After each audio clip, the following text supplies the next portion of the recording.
So, it seems we've been a little bit late today, late by exactly 14 minutes, it would appear. Now, some election denying, racist, homophobic, conspiracy theorists might say that this stream was originally supposed to start 44 minutes ago, not 14 minutes ago. Such people would be liars and should be banned for misinformation. Now, this might be a rare case where I, the world famous Settlers Lament, might be forced to take responsibility for some degree of fault in the matter of being so late. You, however, would be mistaken if you thought that would be the case, because Alex3527 here has very helpfully admitted that it was him that caused the delay. Now, since he's admitted his guilt, I don't think there's any reason for further examination of this. I think it's very clear that he is guilty. Any complaints can be sent to him. I believe he has a Discord. You can message him on Discord if you would like to lodge any further complaints with the delay for this stream. So today, what are we talking about? We are talking about, for those of you who are unaware, for Americans and for Canadians who don't pay attention to your own country's politics, the Conservative Party has recently received a new leader, Pierre Poilievre. So today we'll be talking about the state of the Conservative Party of Canada, and Pierre Poilievre in particular, and whether or not he is based and or cringe.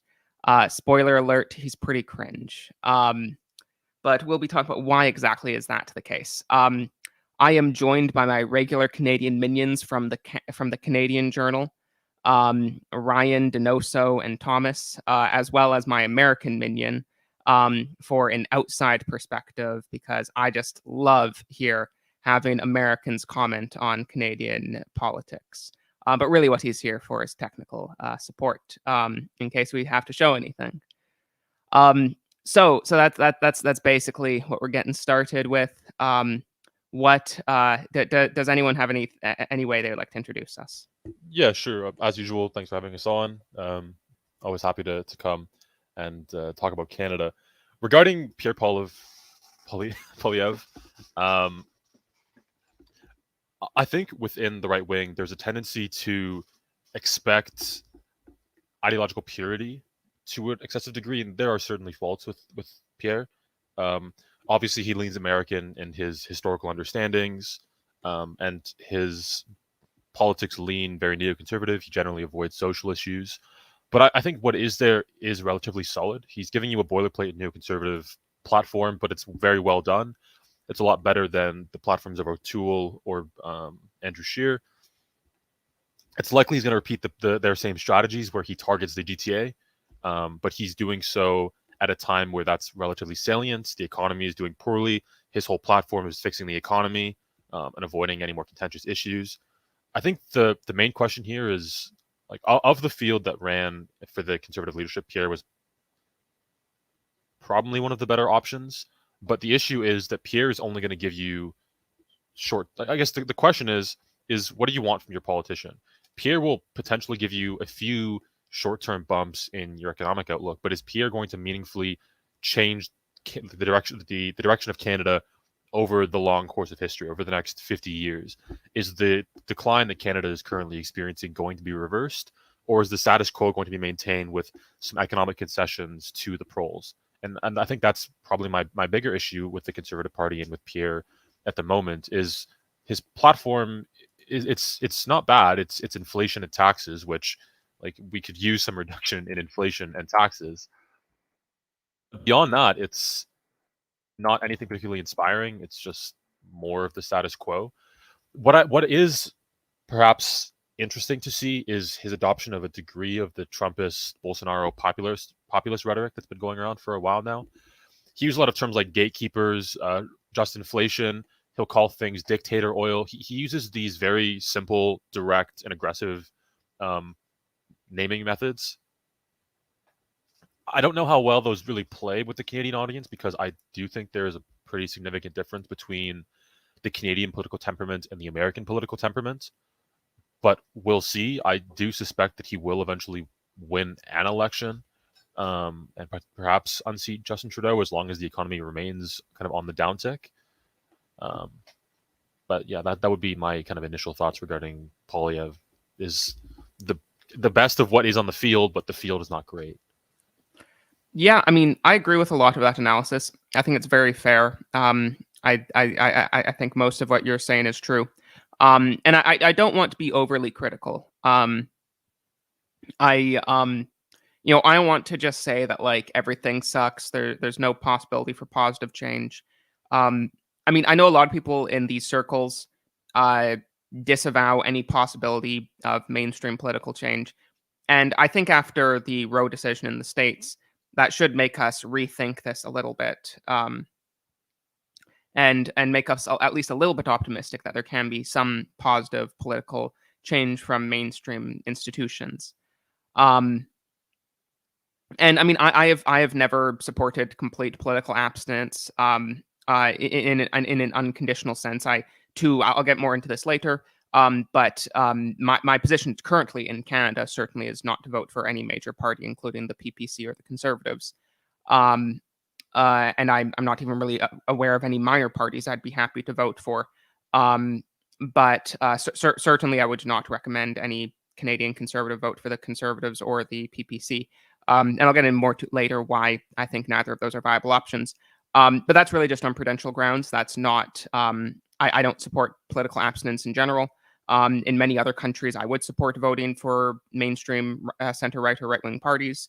I just don't think that that either center-right party, either of the center-right parties in Canada, really have any potential for long-term positive change, as you said. And I also I really dislike how a lot of people in these circles will say that all countries are that the liberals and conservatives are basically the same, because I mean that's just not true. I think the usual example I bring up is energy policy. The energy policy is quite clearly different between the liberals and the conservatives.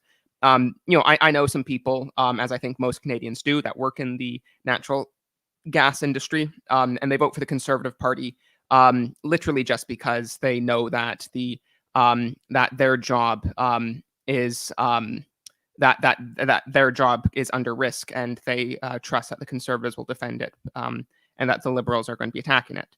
And I think that's reasonable. I think that is an actual difference. And perhaps if I worked in the energy industry, I would vote that same way. But I don't. So even though, I mean, I do basically agree with the Conservatives on that, it's not something I care about enough that I'm going to vote for them solely for that reason. So I do agree that there are sort of important short-term issues that the Conservatives are different from the Liberals on. But none of them, as you said, are things that really affect the long-term the long-term destiny of Canada.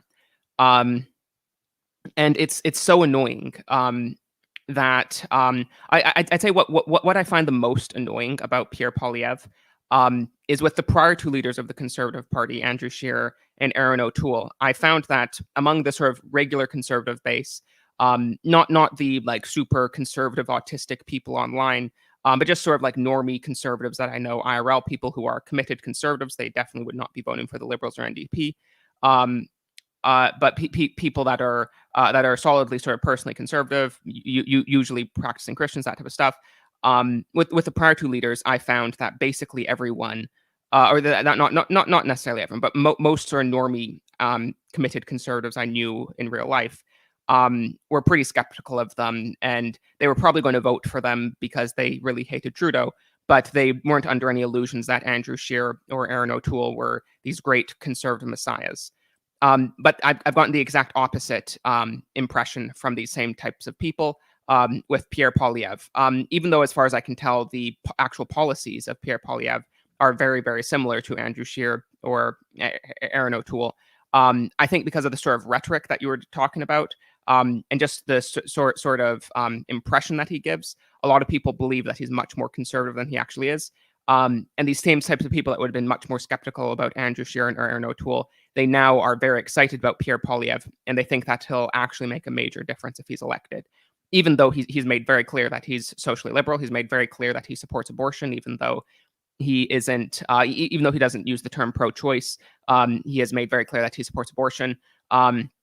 What's especially disgusting about that is his mom was a woman who got pregnant when she was a teenager and didn't have an abortion, and he still supports abortion. so I mean, especially, like I said, a lot of people are practicing Christians that I know in real life that are sort of solid conservatives, but not super autistic and online. And it's like I really like, I don't know if they're just like really into tax policy or something. I don't know, like I don't know like what reason you really would have from a specifically Christian point of view to be excited by Pierre Poilievre. I mean, like I said, I mean, you can have multiple views. You can be a Christian and you can also be really into tax policy or energy policy or something, or inflation. And those are serious issues. I'm not trying to make fun of this. Again, I think in these circles, there's a really unnecessary sort of making fun of normal people's concerns. All those issues, taxes, energy, and inflation, are very important issues that affect people's lives in a very direct and important way. So I don't want to say those don't matter. But I really do not see any specifically Christian way that Pierre Poilievre is an appealing candidate. I'm sure he's better on religious liberty than Justin Trudeau is. That is, again, one of the issues that I do trust the Conservatives to be better than the Liberals on. But again, I don't consider that to be a large enough issue to really make it worthy, at least, certainly at least getting excited for, but definitely not, but even voting for. But this is, I guess my what I'm really worried about here is if he does win, then this will give the impression to normal Canadian Conservatives that we're finally winning, and that the issues that we're concerned with, even if they're issues that Pierre Poilievre refused and the Conservative Party refused to talk about, that we're sort of making progress on them because we're in charge. So I think it will give a sort of false impression of victory if he does win, when really it will leave the major issues with Canada unchanged. If I might contribute sort of my interpretation of his popularity with regular people, I think, I mean, it seems to me that it's largely an aesthetic thing. And I think it comes down to the fact that for your average person who doesn't have the time or maybe the knowledge to sort of have an in-depth understanding of politics or history, it's most practical to just use heuristics to sort of choose a side, right? So, maybe you have some sort of impression that things are getting worse, or there's certain attitudes or policies you dislike, and you can sort of associate them with the left or liberals or whatever, and so you end up just choosing their opposition, which happens to be the Conservatives or the right. And I think Pierre's is very good at projecting the right image of a sort of 1950s sort of businessman type, like very classic dad image. He seems trustworthy. If you've ever seen him talk about finances, especially, like he clearly knows what he's talking about. He's got like a bunch of data memorized. He can just sort of spit it back at you. And so I think this has the image of competence, the image of being sort of like on our side, let's say culturally speaking, which I would argue the sort of cultural divisions, like the culture war type issues, is really what defines political lines nowadays. But in any case, the fact that he sort of ticks off all these boxes basically means that people see him as like their guy who's going to like stick up for them. And so they don't necessarily need to know that many details about, any specific policies or whatever. It's sort of, I guess it's sort of what Aristotle would describe as he just has like a good ethos, and people find him to be trustworthy. With regards to rating him, I don't have quite so negative a view of him, but I think mostly just because I don't really expect anything of the Conservatives. And so, I mean, he's really sort of just like a normal, center right guy. Like Ryan said, like you were saying, Lament, he's gonna, do decently on like fiscal issues. He's got a couple of good policies. Like I believe he had spoken about defunding the CBC. He's promoted himself as sort of defending free speech. So there's some decent stuff in there. But I think basically, like, as center right politicians go, he's pretty good. Like I would say be probably the biggest thing that sticks out is free speech, and he talks a lot about pushing back against the liberal censorship. And not only does he like give that rhetoric, which a lot of people do, but he actually names specific institutions that he wants to attack with policy, which I think is something that's very nice. He talks about the digital regulations and the CRTC, various like concrete names and places that he would like to go after with his policy. But I think so I think this actually is an interesting question. So, I mean, one of my probably longest running beliefs in my interaction with Canadian politics had been defunding the CBC or abolishing them completely or selling them or something like that. And I mean, I remember I used to be really excited about that. I used to really like that was one of the main things I tried to debate people on in school. But I'm not really sure. Like, is that something we should support? Because I sort of have a mixed opinion about this now. On one hand, it seems very necessary for me. It seems very necessary to me to have a to have publicly funded Canadian broadcasting to preserve Canadian culture and to prevent American cultural dominance. And I think any healthy country would need something like the CBC. And would need it to be very generously funded. But on the other hand, of course, we all know that the funding is not going towards is not really going towards anything good, and that it's really just going to a sort of chauvinistic hyper-Americanism that pretends not to be American for the most extreme elements of American progressive ideology. So, I mean, I see someone in chat, do not defund it, just reform it. Like, if I had a majority, if I was Prime Minister of Canada for the Settler Party, I mean, yeah, that's what I would want to do. I guess the issue is I couldn't imagine the Conservative Party being forceful enough to actually sacking all the executives of the CBC and all the people in important positions and replacing them with people who will turn it into something good. And that's really what would be necessary. Well, this is, sorry to interrupt, this is the I think the more meta question that you brought up today is the soul of the Conservative Party here. And we keep coming back to this point of, oh, the Conservative Party is okay, but they're not enough. It's not enough, right?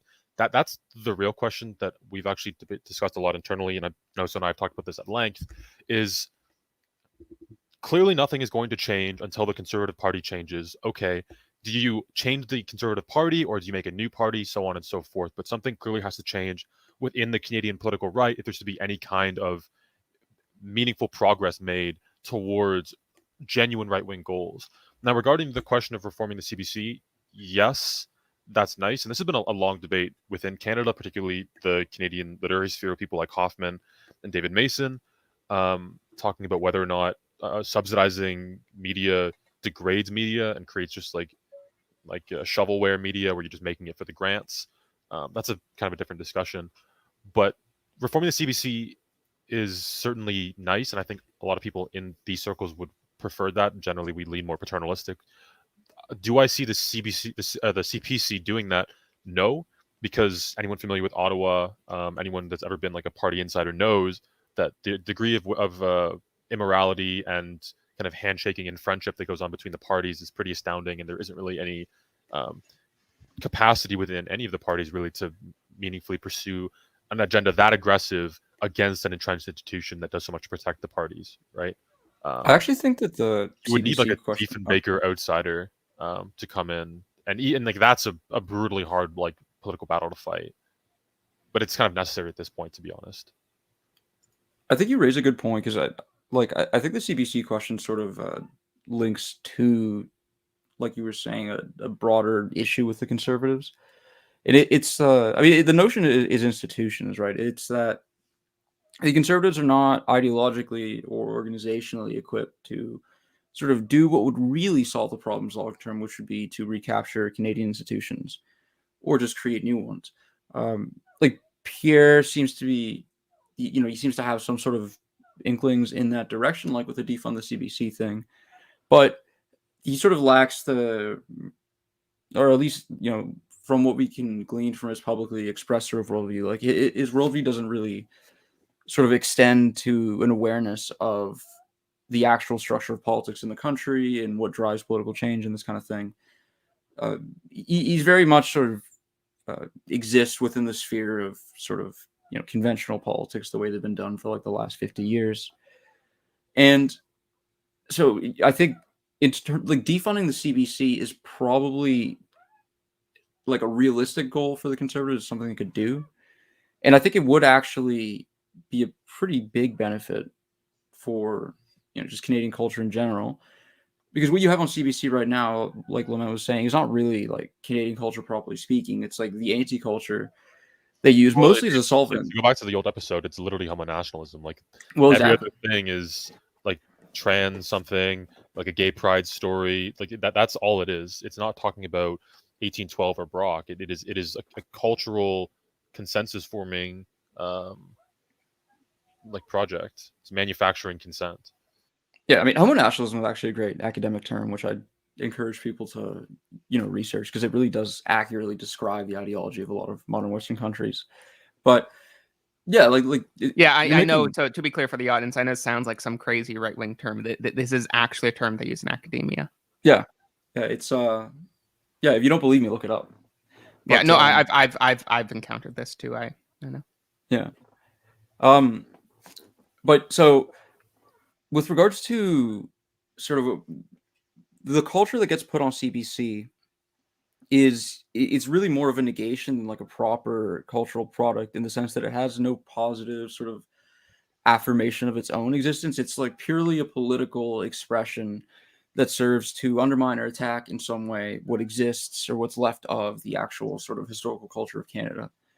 I mean, this really is present in left wing thought in general. It's the notion that there's no sort of pre-political attachments, there's no sort of essential ties, there's nothing that exists outside of the realm of the subject to question.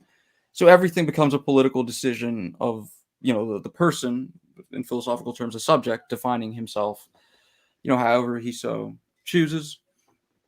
And this is expressed in the kind of media that CBC puts out, right? As everything is implicitly or explicitly a critique of, what is seen as Canada's sort of settler, colonialist, Christian, European, etc. culture.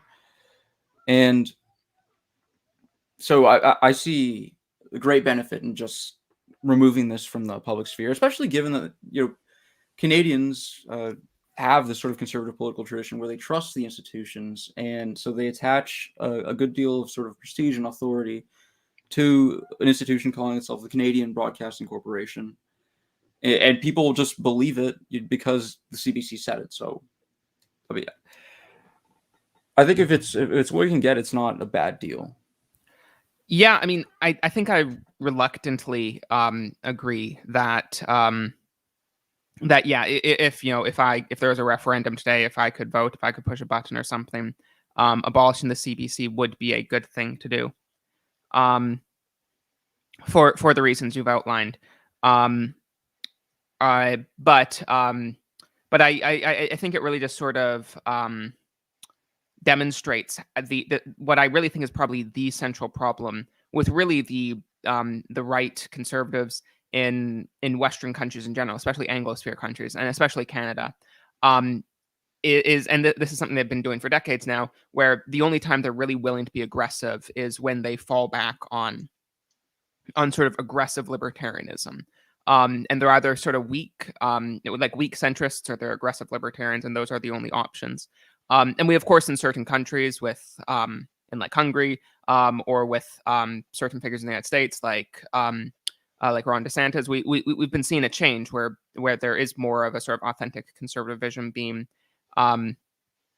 enunciated. But generally, what we've been seeing for decades now is this choice between either moderates or aggressive libertarianism, and often a mix between both of them. It's really, it's just a false dichotomy. But both of these are bad options, but they are the actual options the only options we have right now. Where I think we all here would probably agree that the ideal would be for the Canadian state to be actively, aggressively promoting Canadian culture and defending it against American culture.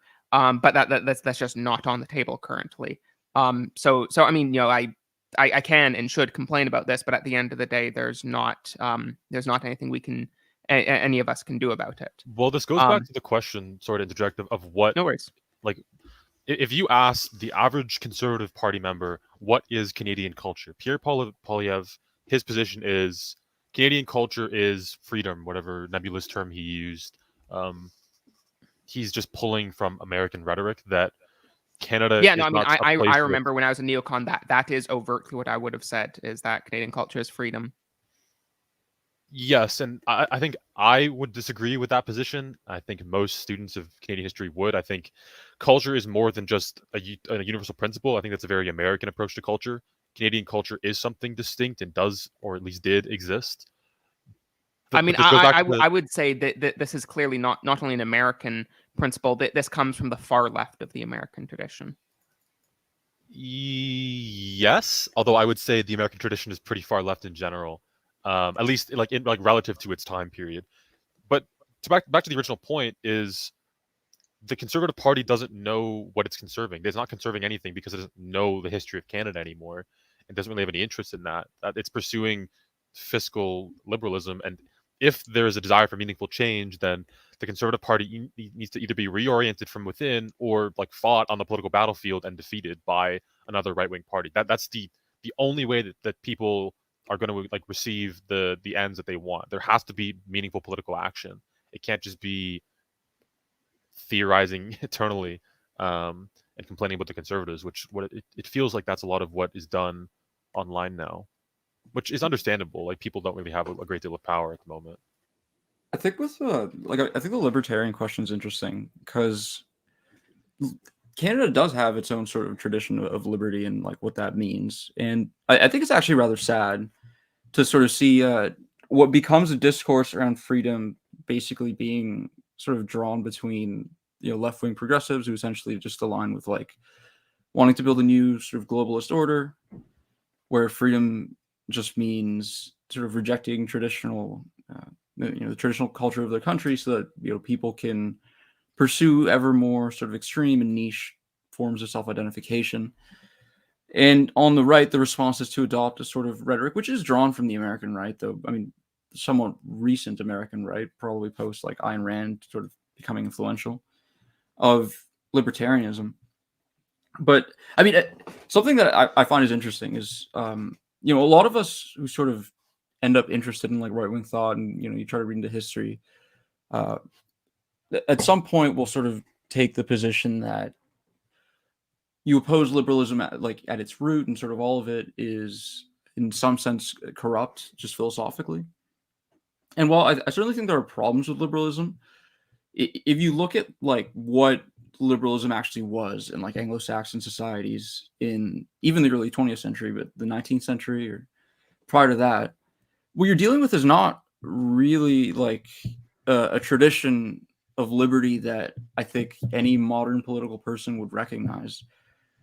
We actually just talked. We did an episode for the Canadian Journal like a little bit ago. I don't know if it was the last one or the one prior to that, but we were discussing sort of freedom of speech. And I mean, one thing you find even in old U.S. Supreme Court decisions, like I believe in New Hampshire versus Chaplinsky, there's actually a statement by the judge sort of deciding the case where he says that the First Amendment is to be interpreted such that it allows most kinds of speech, but there are things that can be restricted based on the need for social order, public morality, and decency. In this case, I think is either from the 40s or the 50s, so it's actually not that old. And you sort of find a similar attitude, in my view, sort of in different Anglosphere countries. But yeah, where- I mean, sorry, just to add to this, I mean, again, I remember when I was like a neocon libertarian, and I had and I called myself a free speech absolutist and that type of stuff. I mean, I mean, this is why I'll say stuff now like you can't support free speech and oppose blasphemy laws. And I'm sort of trolling when I say trolling libertarians when I say stuff like that. But what I mean is the historic understanding of free speech included stuff like blasphemy laws, like the UK and Canada considered themselves to have free speech, and they had blasphemy laws. I don't know if the United States did. The United States certainly did always have obscenity laws, covering things that I'm sure any modern libertarian understanding of free speech would consider to be would be considered completely anathema. I mean, the last time obscenity laws were enforced in the United States was under Barack Obama. So this isn't like an ancient thing. I mean, of course, it's been chipped away at rapidly throughout the 20th century, and they're basically unenforceable in the United States now. But the idea that free speech means that there can be no restrictions on certain types of speech. I mean, this obviously always has not. This obviously has never been true in the sense of that there are fighting words and stuff like that. But even in speech that does not directly incite physical violence, that there's always been an understanding in the free speech tradition that there are certain forms of speech that can be criminalized, and that this is completely compatible with freedom of speech. But with that said, I think the criticism of liberalism is not that liberalism would be considered extremely right wing by modern standards if you go back to liberalism 200 years ago. I think the issue is that that it would seem to people, that would seem to me, that liberalism sort of necessarily led here, and that liberal principles, even if you could have something that seems incredibly conservative by modern standards, that was considered the liberalism of its age, it still seems like a natural progression that it led to present circumstances. I think that's a fair point, and I definitely don't want to like get into it too much so it doesn't become like a very abstract discussion from the topic. But I think I would just quickly say that there's much more involved in terms of, you know, people's individual choices in making historical change than I think we would give it credit for. If we were to take the view that liberalism necessarily leads to, you know, what you have today with, you know, various forms of social decline. It's not to say that liberalism is flawless, but I think one cannot draw a one-to-one connection between something that might even be philosophically a necessary conclusion. That is to say that you could prove logically that, you know, A must lead to B, and then say that therefore in history, if a society adopts A, it will eventually adopt B. Because I think actually, I mean, you know, people are capable of contradicting themselves or, you know, adopting all sort of workarounds or whatever. And Yeah. so I think that's very fair. That's actually a topic I've been thinking about very similar to this recently. Is Protestantism and the sort of classic right wing critiques of Protestantism. And I feel like Protestants, understandably, Protestants get defensive when Catholics make these criticisms. And I think I think one, I mean, it's just obvious that you would. But and there's nothing really wrong with that. But more broadly, I think that's also the fault of a lot of Catholics just being very ham-fisted in how they make these sorts of criticisms. But I think one. So one sort of the question is like, is it possible to have like 1800s liberalism and not have it turn into 21st century liberalism? I would say with the comparison to Protestantism and Catholicism, when Catholics say that that sort of modern progressivism or liberalism is the result of Protestantism, in a certain sense, whether it's a result of like the sola scriptura mindset or something like that, I do not think what Catholics are saying is that Protestantism necessarily and inevitably leads to modern progressivism. I mean, I think we know obviously there are very, very conservative Protestant communities. There are some Protestant communities like, you know, Anabaptists or Laestatian Lutherans or something like that that are that though they're very niche, they're hyper conservative. And they can be very Protestant and very conservative to this day. And in fact, they're some of the most conservative groups in Western society, those particular small groups. So with the sort of right-wing critique of Protestantism, what is not being said is that it's impossible for a Protestant to be conservative. It's not even being said that it's impossible for a Protestant society to retain conservative. Just that the sort of ideas that are found within it are what lead to this later evolution of thought. But that doesn't even mean that Protestantism is false, or that liberalism, or that older forms of liberalism is false. That's a complete non sequitur. I think just the most obvious comparison here is just as it would be very silly to say that Protestantism is false because it leads to liberalism, even if that is to be granted. But obviously Catholicism led to Protestantism. Like Protestantism didn't just come from nowhere. It didn't come from Eastern Orthodoxy. It didn't come from didn't come from Islam. We know which church it broke off to. And even, I'm going to have some Eastern Orthodox in the comments saying that, oh, well, yeah, that this is just proof that all of Western Christianity is fundamentally flawed. Well, according to the Eastern Orthodox view, where did Catholicism come from? It came from Eastern Orthodoxy. So that you're just one more step removed. So you're still not fixing. So you're still not solving the issue. Either way. I feel like so the point I'm trying to make is that there's a very fundamental misunderstanding here, that these sort of criticisms of whether it's Protestantism, Christianity, liberalism, Catholicism, whatever, they're not intended to say that means that the belief systems that broke off from them are flawed because of their connection. The connection is only intended to explain how these ideas developed. It's a complete non sequitur to say that means those ideas are necessarily false because they developed in that way. I think that's a very good point. That's very insightful. And yeah, I guess you'd end up being like, paganism. I feel like there's, again, with the religious thing, I feel like there's no real way of stopping it other than, I know, maybe saying like, this means the answer is like Shintoism. Because even if you want to say like, even if you want to say, okay, this means we need to return to Hellenic paganism. The truth is Christianity was very deeply impacted by pre-Christian philosophy. So still you're not really getting away from it. I know. I guess if you really wanted to be extreme, you could say, well, we need to just make sure we exclude all the pre-Christian philosophy that impacted Christianity and only have the pre-Christian philosophy that didn't impact Christianity.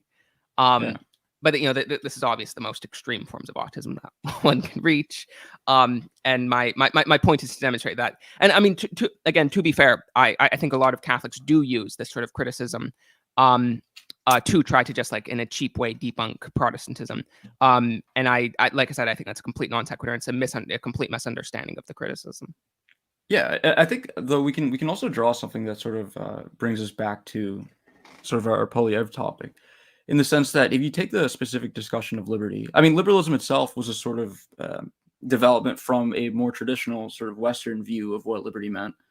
And even some of the liberal thinkers actually discuss this. Like there's a book, it's kind of famous. It's called The Liberty of the Ancients versus the Liberty of the Moderns by Benjamin Constant. And he sort of just compares what ancient Greeks and Romans meant by liberty versus what modern Western European liberals meant by it. And it's very different. Liberty for the ancient Greeks was very like collective kind of thing related to your political state, and liberty, in the modern world meant more about property rights and sort of was more individualistic, etc.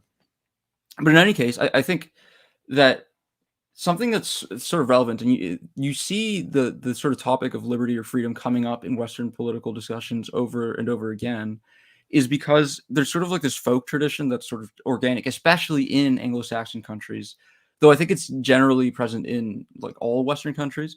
There's this folk tradition of freedom and liberty that people have a conception of, like a sort of popular conception of what liberty means to them. And I think this is actually what you see expressed in like some of the more authentic grassroots political events. So, for example, I would say that the Canadian trucker protest was actually based off this sort of folk conception of liberty or freedom and what that meant to them in terms of having a certain sense of dignity and not having the state sort of like disrespect who they were as citizens, etc.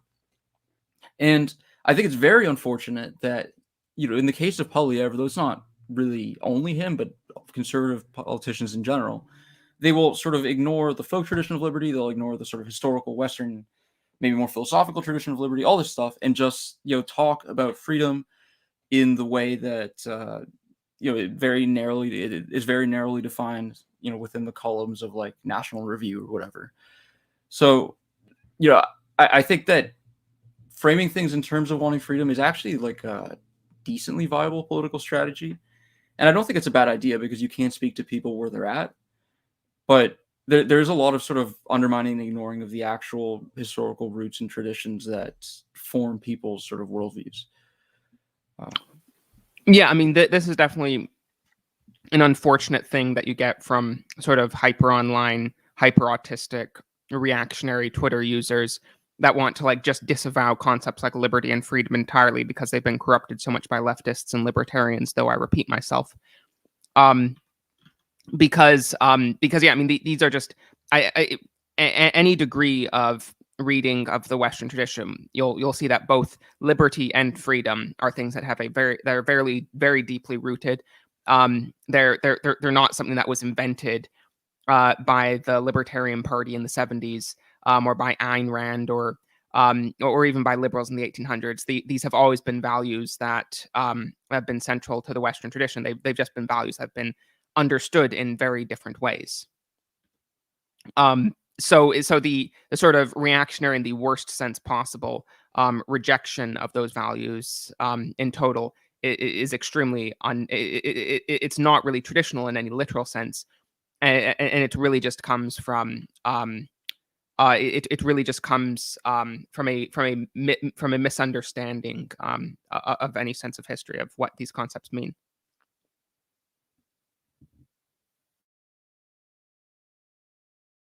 I stunned you with my brilliance.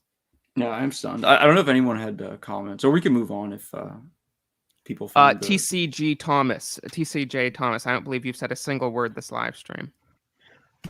Well, my fellow TCJ members here have managed to say basically everything that's come to my mind, and then much more than that. So I haven't really felt need to interject at the minute. That's unfortunate. So Ryan, Denoso, Thomas, Reactor, for that matter. Do any of you have any ideas on things to discuss currently? I wanted to go back to the earlier discussion regarding the soul of conservatism in Canada, and I think it might be worth going over. Yeah, sure. The conservative nature and history in Canada, and for those in the audience that are unfamiliar, Canada's current political hegemony is obviously. Sorry.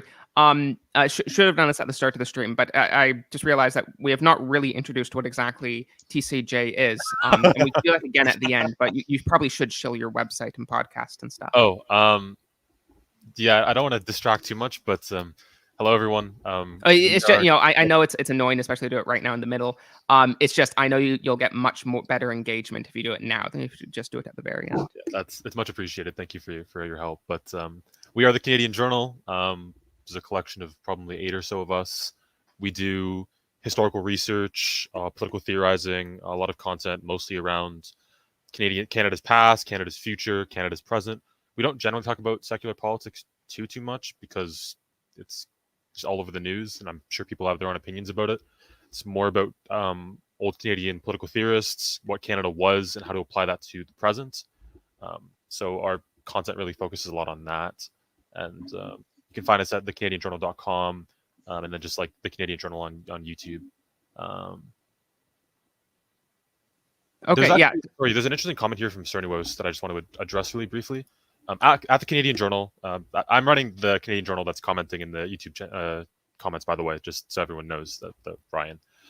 At the Canadian Journal, I mean the sort of rugged individualism that the American brand takes custody of, but is shared in part by most Anglo countries. Yes and no. So there's a really interesting discussion about Anglo culture in general, and I want to distinguish here because a lot of people call themselves Canadian nationalists. When what they generally mean is they're like Anglo-Canadian nationalists, which is totally fair and a totally legitimate position. I wouldn't call myself that because I personally support Confederation, and I think that Canada is fundamentally a state that is a union of multiple nations that didn't really like each other, but didn't want to be American, and that is the basis upon which Canada is formed. Canada is not formed on utopianism or any kind of idealism. Canada is formed on political pragmatism, realism, and tradition. And what's the word? It's not consensus. Regardless, it's formed on these more organic political bonds. That's what forms Canada. Now, Canada does have the Anglo individualism, self-reliance to a degree that you see in a lot of Anglo countries. At least Anglo Canada does, although I would say that French Canada does as well. What I would say is different, and this is something that we can. The common example people give is the example of the American Cowboy compared to the Canadian Northwest Mounted Police.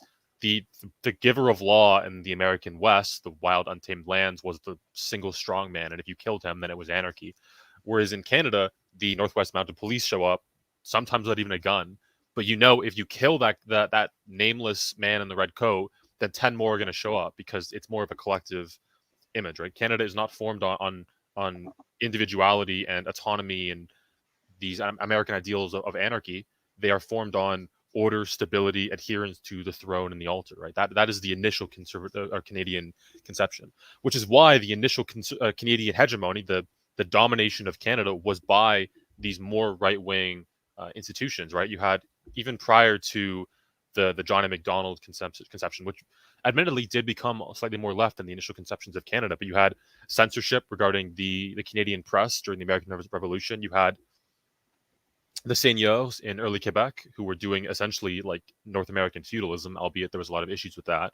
You had the family compact and the Chateau clique as well, who were, again, neo-aristocracy that were trying to implement a conservative form of Western civilization in North America. And that's the differences between Canadian and American civilization, is they're pursuing two different forms of Western civilization in the New World.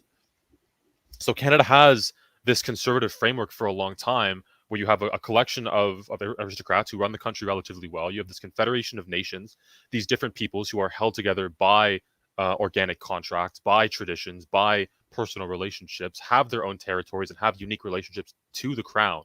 And all of these groups come together to oppose American invasions and so on and so forth, to preserve their particular ways of life and Western civilization as they've manifested it in the new continent.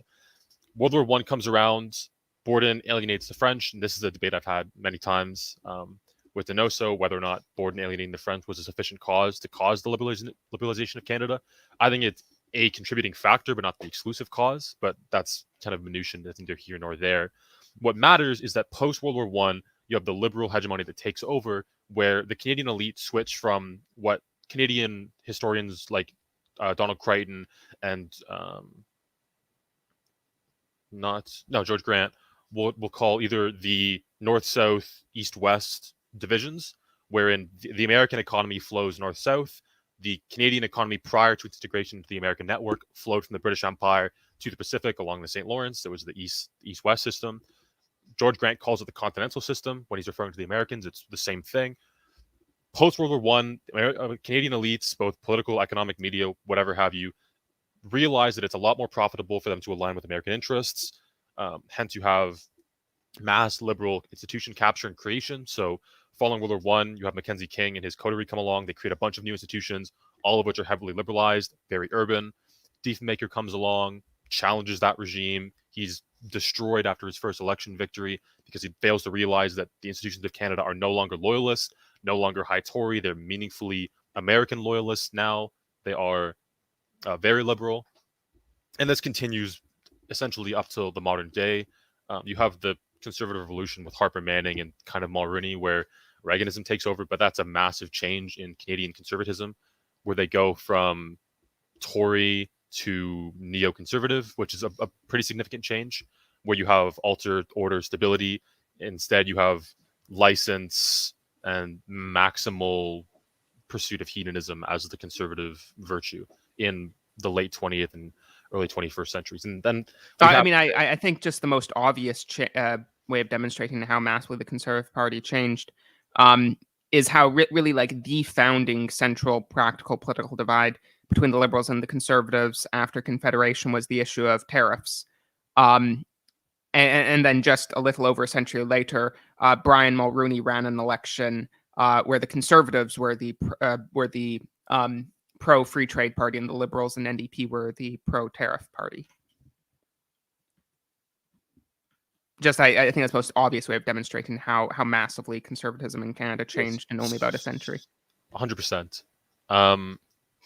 So that's my basic point is Canada in its inception was a conservative conception of Western civilization in North America, where the American conception was a very liberal conception of Western civilization in North America, drawn a great deal of inspiration from the Italians and the French revolutions.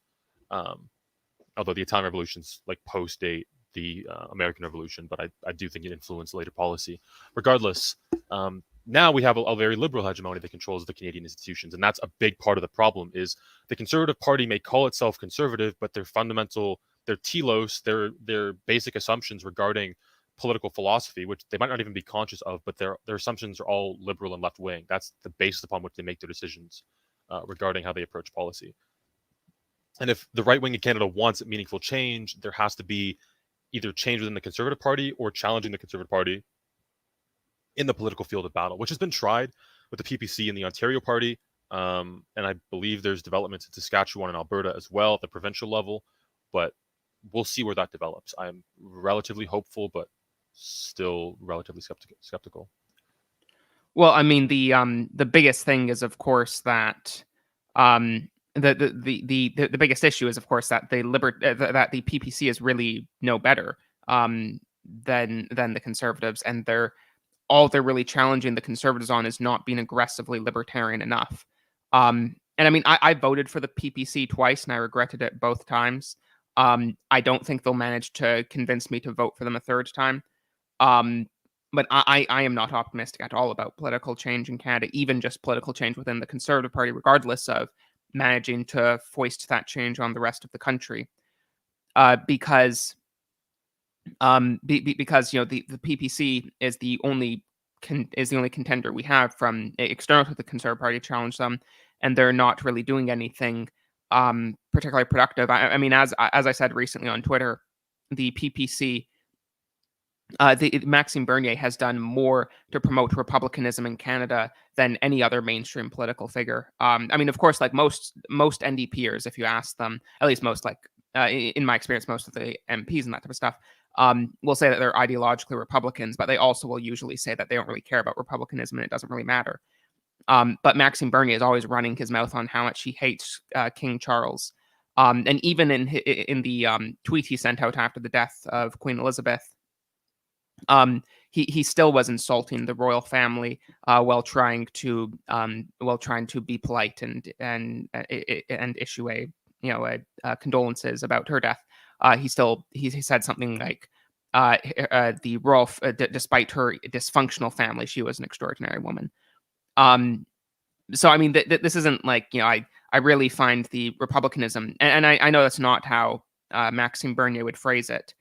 He denies being a Republican. He just promotes resentment against the royal family.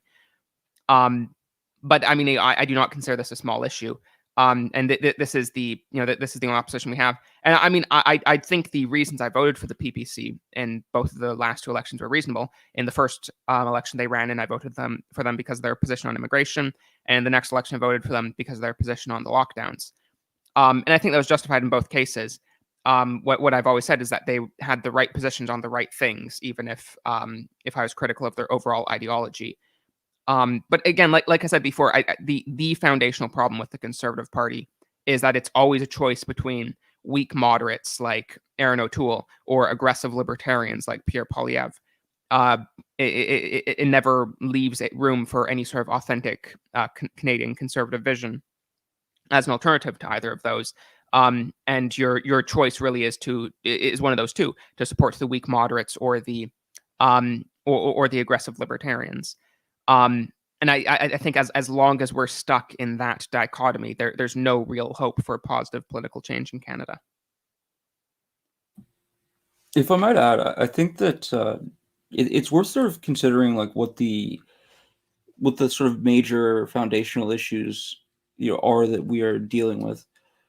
Because I think this ties back to what we were talking about with regards to Canada's tradition as a conservative vision of Western civilization, but also just the Western tradition of how we understand liberty. And I think the issues with Poilievre and the Conservatives in their attempts to sort of come up with a vision for what their government would look like.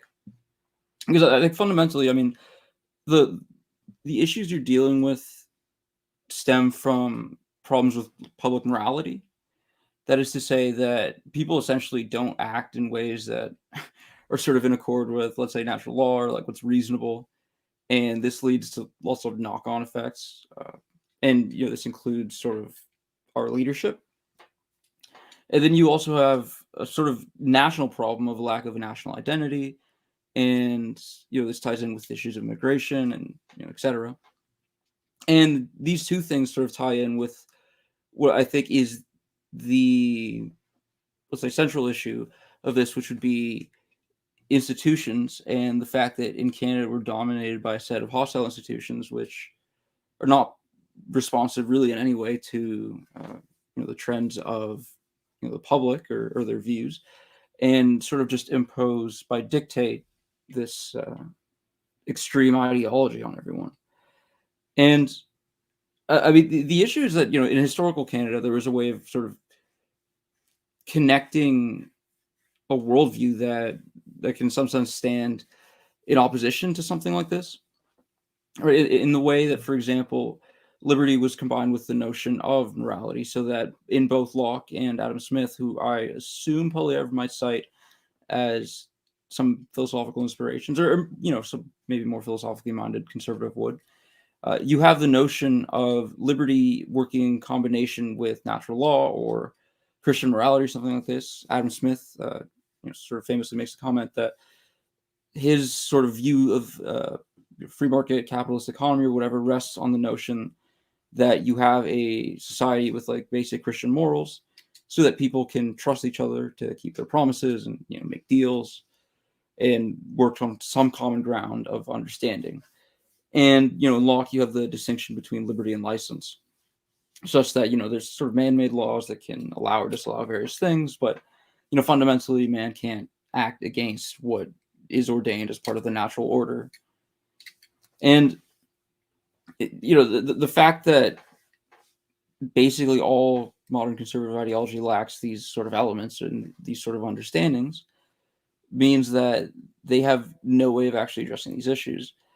And so once you have the loss of sort of Canada's conservative political tradition, you have various elements of, sort of picked out at random of the Canadian political tradition and taken as sort of standalones that are then set against each other. So you have the notion of like freedom versus like the public good versus like progress versus, whatever else.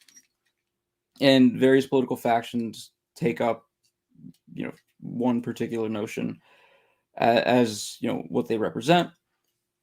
And all the while, the sort of moral locus point or the sort of foundation of public unity becomes this new morality that we received after 1982 with the charter and sort of the transformation of Canada into the sort of multicultural progressive nation.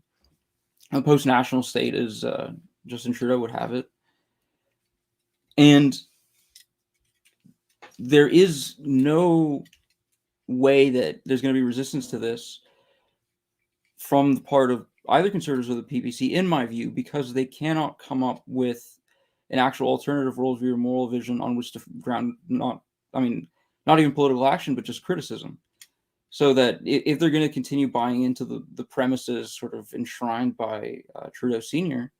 in the 80s, with regards to Canada being defined by its tolerance, by its openness, by its lack of identity, by its lack of Christian morality, all this stuff, then they will never solve the issues of immigration or national identity, even sort of the public corruption that's endemic in our system now, right? The fact that our politicians will just sort of openly lie and enter shady deals and scams and will just sort of go on with their business and nothing really happens to them.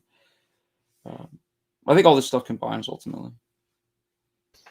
Yeah, I think the discussion of corruption within Canada is actually a pretty significant problem that isn't discussed enough. You have politicians pretty openly accepting graft and various forms of kickbacks within the public eye, and no one really seems to care.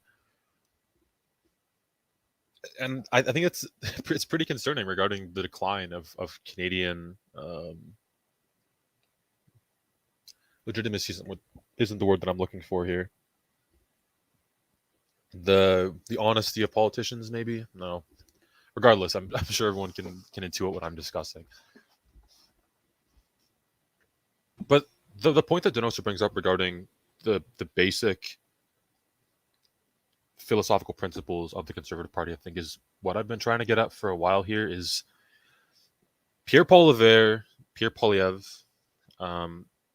is not meaningfully right wing in the philosophical sense. If we take pure philosophy, we don't take modern partisanship, Pierre Poilievre is on the left of the spectrum. I think is a fair assumption to make. But he's considered to be one of the more right-wing leaning people within the modern Conservative Party. And that's not going to change unless there is, I think, a meaningful push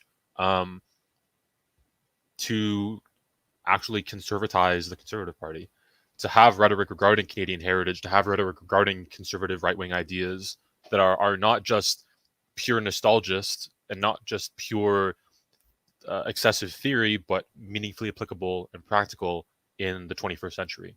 Like, you can never go backwards. You can't restore the 1950s. You can't restore the height of feudalism. You can only go forwards. And it's how do you take right-wing ideas and move forward to build a better civilization? Because I really don't believe that civilization is inevitably doomed to decline. I'm a Christian. I believe in free will and the intercession of God. And I think through the exertion of will, political fortunes can be reversed. But that's something that takes meaningful political action, which is something that I think is perhaps lacking right now. In Canada particularly, anyone familiar with the business world knows that anyone with any modicum of talent within Canada goes into finance or moves to the States.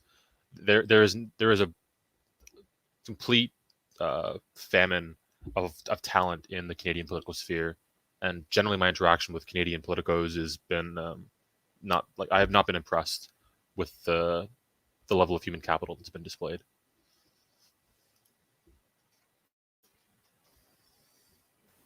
Yeah. Yeah. I mean, I am not impressed by the Canadian conservative movement at all, either. I'm not sure if I have much to add to either of what has been said recently, though. Sorry, there's a comment from Rigomatic here. He says, "I don't think a gentle push would do. We have to pick them up, kicking and screaming, to drag them back." So there's a number of different ways that one can challenge a political orthodoxy. The popular one in North America has been outsiderism. At least in Canada, we had Diefenbaker, who attempted to challenge the 20s and 30s and 40s political liberalism that was developing, the hegemony that was beginning to reject the crown. And actually, once I finish this tangent, I would like to talk about the crown's relevance in Canada, because I think it is an important political question. We were talking about it the other day on our podcast. So you can either go that route. You can have a charismatic outsider with good branding that can build a new party, can do something relevant, and challenge them and displace them. So if we look at the Republicans went from the party of Bush, the party of please clap, the party of taxes and more immigration, the party of Donald Trump. Regardless of Donald Trump's performance, the rhetoric of the Republican Party is totally evolved now. People like Charlie Kirk and Tucker Carlson have massively changed their rhetoric now over the last 5 years. So there's been a massive rhetorical and ideological change. Canada hasn't seen that yet, and I don't know if it will. There's not really any heavy hitters of the degree that you would need in Canada at the moment, and I'm not seeing much political talent within Canada at the moment. We'll have to see. The alternative, and this is what the Marxists often advocate for, particularly from Antonio Gramsci, who is a Italian Marxist theorist who talks about infiltration and the long march to the institutions, wherein you join the institution, you conform, and you slowly change it over time. This is the argument that a lot of people make regarding civil rights in Canada, or how the Canadian grits were changed by the continentally sympathetic liberals, such as Mackenzie King, who worked for the Rockefellers. This is possible. I don't think it's practicable or really practical. I think most people that have a conservative temperament are generally incapable of dealing or tolerating or infiltrating liberal institutions or conservative institutions, both of which are liberal. I think probably the best path going forwards would be to take up the example that Orban has made in Hungary, where earlier we talked about institutional capture, particularly regarding the CBC. Orban achieved that, but he first built a number of nonpartisan but clearly right-wing social communities that then served as the grassroots for which to build public support. I think the Conservatives need to realize and start from scratch. They have to build more than just fundraising institutions. They need to go back to supporting churches, supporting local communities, so on and so forth, if they want to meaningfully build in this country, because they've just been banging their heads against the wall of the GTA for the last 3 conservative leaders, and it's been a pretty dismal failure. Now, moving on from that, in our last podcast, we discussed the Canadian crown. Obviously, may Her Majesty Elizabeth III rest in peace for her recent passing, and we have nothing but support for King Charles III. However, there is the question of the crown in Canada and its political relevance going forwards.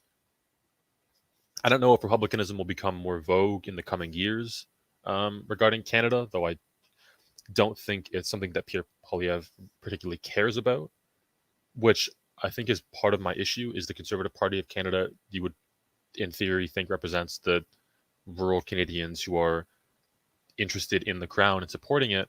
But if there's no explicit political faction in Canada that carries the banner of the crown, and the crown is just treated as this disembodied, abstract symbol that has no concrete power within Canada, is it particularly relevant anymore going forwards as an actor in the Canadian scene? I'm not criticizing or like saying we should remove the crown. I'm asking a practical political question of is the crown in 2022 going to remain a political force, a politically relevant thing within Canada, or will it be even further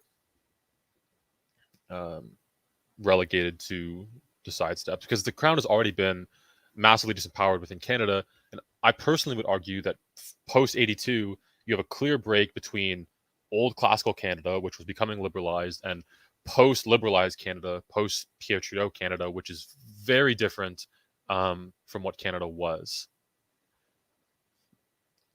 Yeah, I mean, I think it's quite clear that that the crown in Canada has been significantly diminished in its importance to Canadian society over, I don't know, probably the past century, over a very long period of time.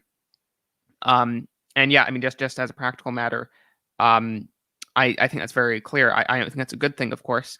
I do. I think one of the best things we have on our side for defending the monarchy is just the fact that the Canadian Constitution is so difficult to amend. Thank you, Pierre Trudeau. That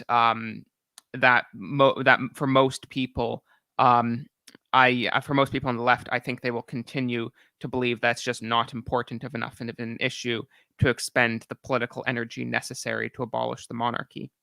Perhaps in the future you could have attempts by the left to try and make the crown as unrelevant as possible, but actually abolishing it just because of how the constitutional system is set up in Canada makes it so extraordinarily difficult that I don't think many I don't think many people in either Liberals or the NDP, even if they are ideologically Republicans, care about it that much. But yeah, I mean I certainly growing up did not believe that I had any particularly strong ties to the crown. Now, I did have a sort of basic, vaguely conservative upbringing. I mean, the authority figures in my life were not overtly conservative in a sort of ideological sense. But I was raised as an evangelical Christian, so it's not like it's not like I was raised by hippies or anything like that. But still, even as a Canadian from a relatively conservative background, I did not have much of a loyalty of the monarchy installed in me. I don't remember once when I was in public school ever singing "God Save the Queen" or anything like that. I remember maybe a few times seeing documentaries in school very vaguely explaining what the monarchy was and why we still had it. But yeah, I mean, definitely just on a practical level, I think it's very clear that the importance of the monarchy has been greatly diminished already. And I'm sure it will only continue to happen. I had heard from just some rando on Twitter, the most reliable source possible, that apparently Pierre Poilievre has a red ensign in his office or something like that. I don't know if that's true. But I had heard someone claim that, so I don't know if that's true. And I mean that of course doesn't have a necessary connection to monarchism. But if that is true, that's pretty cool. I mean, I think there's a tendency, particularly on the right, to become excessively infatuated with symbols, while not realizing that the substance of the symbols is the really important thing. Like, the crown is extremely important to Canada as the arbiter between the various nations of confederation, and that which has unique contracts with each Canadian nation, right? Like, within Canada, in our explicit laws, in our explicit constitutions, different Canadian nations have different duties and privileges to the state and ergo to the crown. That's how Canada is structured. That's pretty much the same way that medieval empires were structured, realistically. And I think that's a good way of structuring your system. It is organic. It is based on contracts and personal relationships, and it is how organic human politics functions. This is a conservative structure of a nation.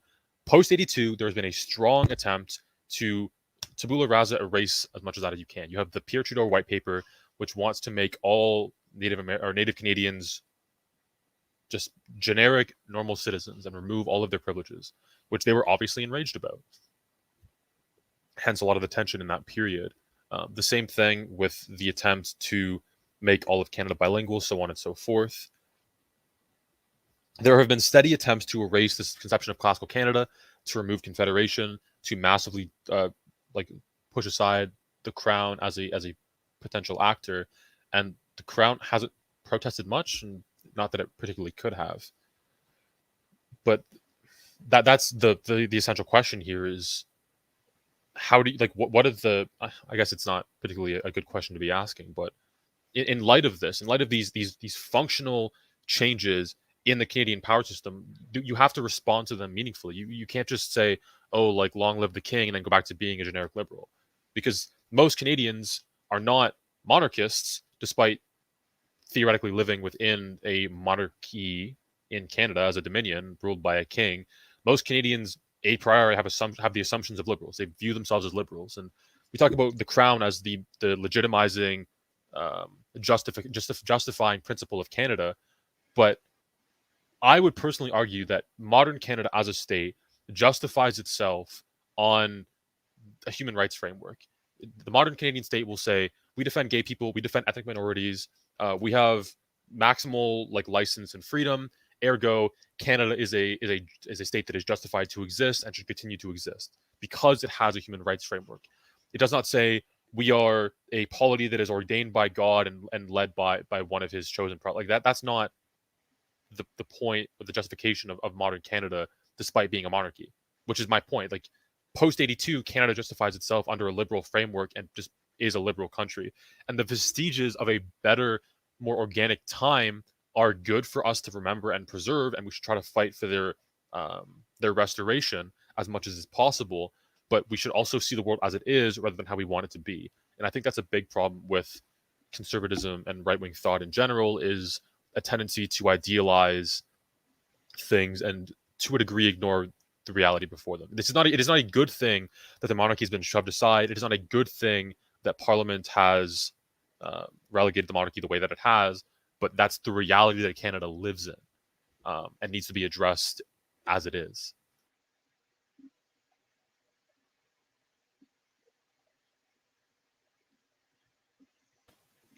Donoso, what's your thoughts? With regards to the monarchy question, I think Ryan said most of what I would add.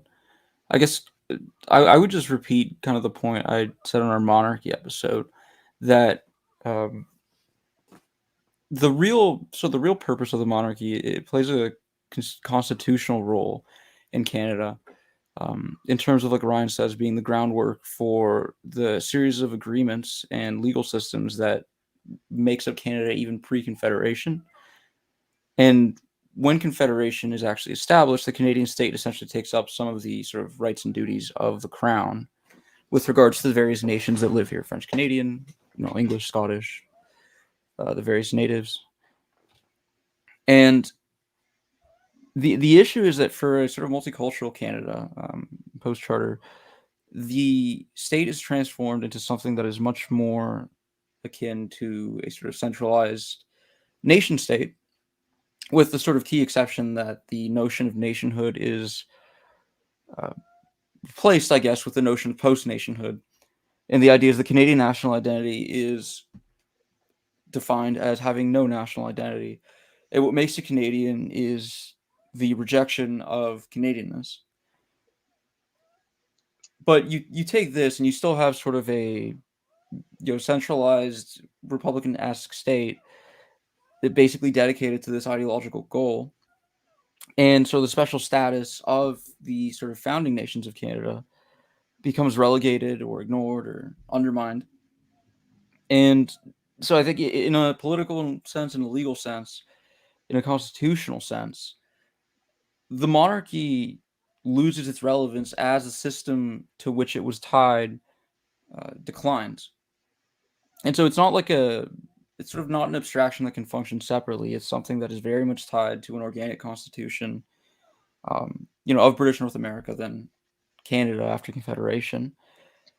And I mean, I think when people say, they don't really know, what purpose the monarchy serves or like what it's there for, they don't really know much about it. I think part of that is because in practice, our own sort of government has been undermining like the actual country, like the actual sort of society that the crown was tied to.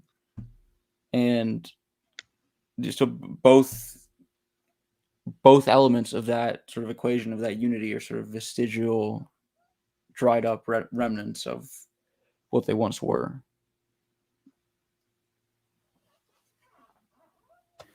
Yeah, no, I pretty much agree.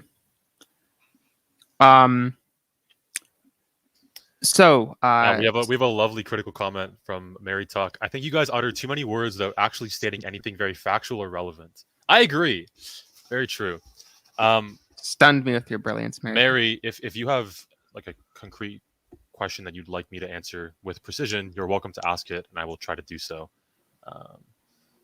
Because again, I'm here to talk about Canada, and that's the whole point. So, no hostility. Genuinely interested in answering whatever question you may have. Yeah, I mean, criticisms like this are extremely unhelpful. I mean, it's not that I'm against any form of criticism. I mean, I am world famous and I'm incredibly intelligent. I think I have a 365 IQ. But it's possible that even the world famous settlers lament might make a mistake at one point or another. And I'd love for people to point it out, but this is just like, you guys utter too many words. Like, what does that mean? Like, please give us something specific. Just saying, oh, you guys are morons. You guys utter too many words. Like, that doesn't really mean anything. Well, I think that's not actionable. If they're asking us to be less verbose, that's fine. She's right. Are you all from Ontario? No, we are not. Some of us are, though. Well, one of us is from the US. Regardless, you needed to say, look, it's simple. She said too many words without enough meaning in those words. So let's solve that. Canada is gay. Well, I think that's extraordinarily presumptuous for you to assume someone that has a female name on the internet is actually a woman. Well, they didn't have the female anime PFP, so I assumed that they were actually a female. If I check out my channel demographics, I think that would determine that to be unlikely. Is there anything else we wanted to discuss regarding Canada? I mean, nothing really. Nothing really in particular. I guess there's a few points I can think of off the top of my head about Pierre Poilievre. I'd like to finish with this point quickly. First, I think there was something I was going to go off about. Like, I can't quite remember exactly what. How would a monarchy address any of the systematic issues that the working class people face in the 21st century? Okay, so I feel like this, and yeah, I suppose since we are nice question period. This is the best part of the episode. Yeah. Since we have basically finished the main things we're planning on talking about, please do post any questions you have for us. It would be very helpful if you could do it. If you could type @Settlers Lament when you have questions for us to answer. That would make it much easier for me to spot them. But either way, you can ask questions. I actually have an answer I'd like to give to the working class question. Sorry. First, I feel like there might be some misunderstanding from this person. I don't know if this guy is Canadian or not. Yeah. When we talk about a monarchy, like, this isn't some like hyper autistic online like I want to restore the Stuarts thing. Like, we're talking about the existing Canadian political system. We have a monarchy. So we're not we're not saying that like establishing a monarchy would we're not saying that like establishing a monarchy would fix future problems. We're talking about how to best manage the existing Canadian political system, which is a monarchy. It's just the way he phrases this question makes it seem to me as though he's talking about some sort of potential political system, not something that actually exists currently. But I mean the relevance of I mean when we talk about the monarchy in Canada, to a large scale, what we're talking about is one of the core political institutions that that identifies Canada as a independent and unique nation, and in particular as something separate from the United States. So it's not like this isn't like a liberal technocratic institution that that we have because it's the best way to deal with inflation or something like that. It's an institution that's deeply tied to Canadian culture and history. So I'm not saying that like I said earlier, I really dislike how some hyper online right wingers will disavow topics like energy policy or taxation or inflation because they're not ideological enough for them. I think those are all important issues to deal with. But just because an issue like the monarchy and its relevance to Canadian history doesn't directly deal with inflation or something like that, that doesn't mean that's not an important topic. Now, with that said, I do think it is actually relevant to those sorts of issues in a roundabout way. In particular, the economic problems that Canada have, in a roundabout way, I think can be traced to American integration. And American integration necessarily is tied to the lack of distinct Canadian culture, which of course is directly tied to the lacking of relevance of the monarchy. So I do think that practical economic problems come from our current poor relationship with the monarchy. But that doesn't mean that, I don't know, like singing "God Save the King" in public high schools is going to make inflation go down or something like that. Hold on, there's actually a kind of valid answer to this, and it is a political one where, okay, so how is the monarchy going to help systemic working class issues? Well, if it was a more like formal, real monarchy, sorry, settler, but it's kind of just. I will ban you from my channel if you insult the monarchy. But the whole point is, in a monarchy, I mean, you can see in like the parliamentary kind of monarchy we have here, where you have an excessive parliament, and it easily goes on to bourgeois liberal politics, like this excessive, like upper middle class whining, moralizing, where they create their own crazy religious ideas. But with a monarchy, it would be a bit more simple in that it would just return to a high allied with low versus middle dynamic there of, you know, who would the monarchy ally with? Would it ally with big capital? Would it ally with these other forces that are a threat to it? Or would it have a more populist streak where it integrates with the working class, with the common man, versus those other interests? So it's in their political interest to do what's in favor for the general commoner instead of allying with these other interests that directly threat it, like big capital. So that's an answer. Dino, so I know that you had a response. Do you want to give yours? Yeah, I was gonna say using the term working class is cringe, and you shouldn't be importing like Marxist terminology into North America where it's not native. We don't really have. I mean, first of all, the Marxist class analysis like doesn't really describe the modern economy. North America never really had a class system anyway. It was a very egalitarian continent. And look, so I mean, if you're talking about issues that face working people, which is what I assume you mean, I still think that the sort of major issues that people face really relate more to like culture and identity than anything. I mean, you sort of see this with the voters for like the right-wing populist parties, but you know, for example, when you're looking at Trump voters, it's not like income that predicts who votes for Donald Trump, because you see sort of like various income levels. What predicts it is who sort of associates himself with like the historical American nation. And likewise, in Canada, you can look at the electoral map. Actually, one of the major shifts that's occurring right now, or it's been occurring in the last few elections, is you see the Conservatives winning rural ridings in sort of previously liberal areas.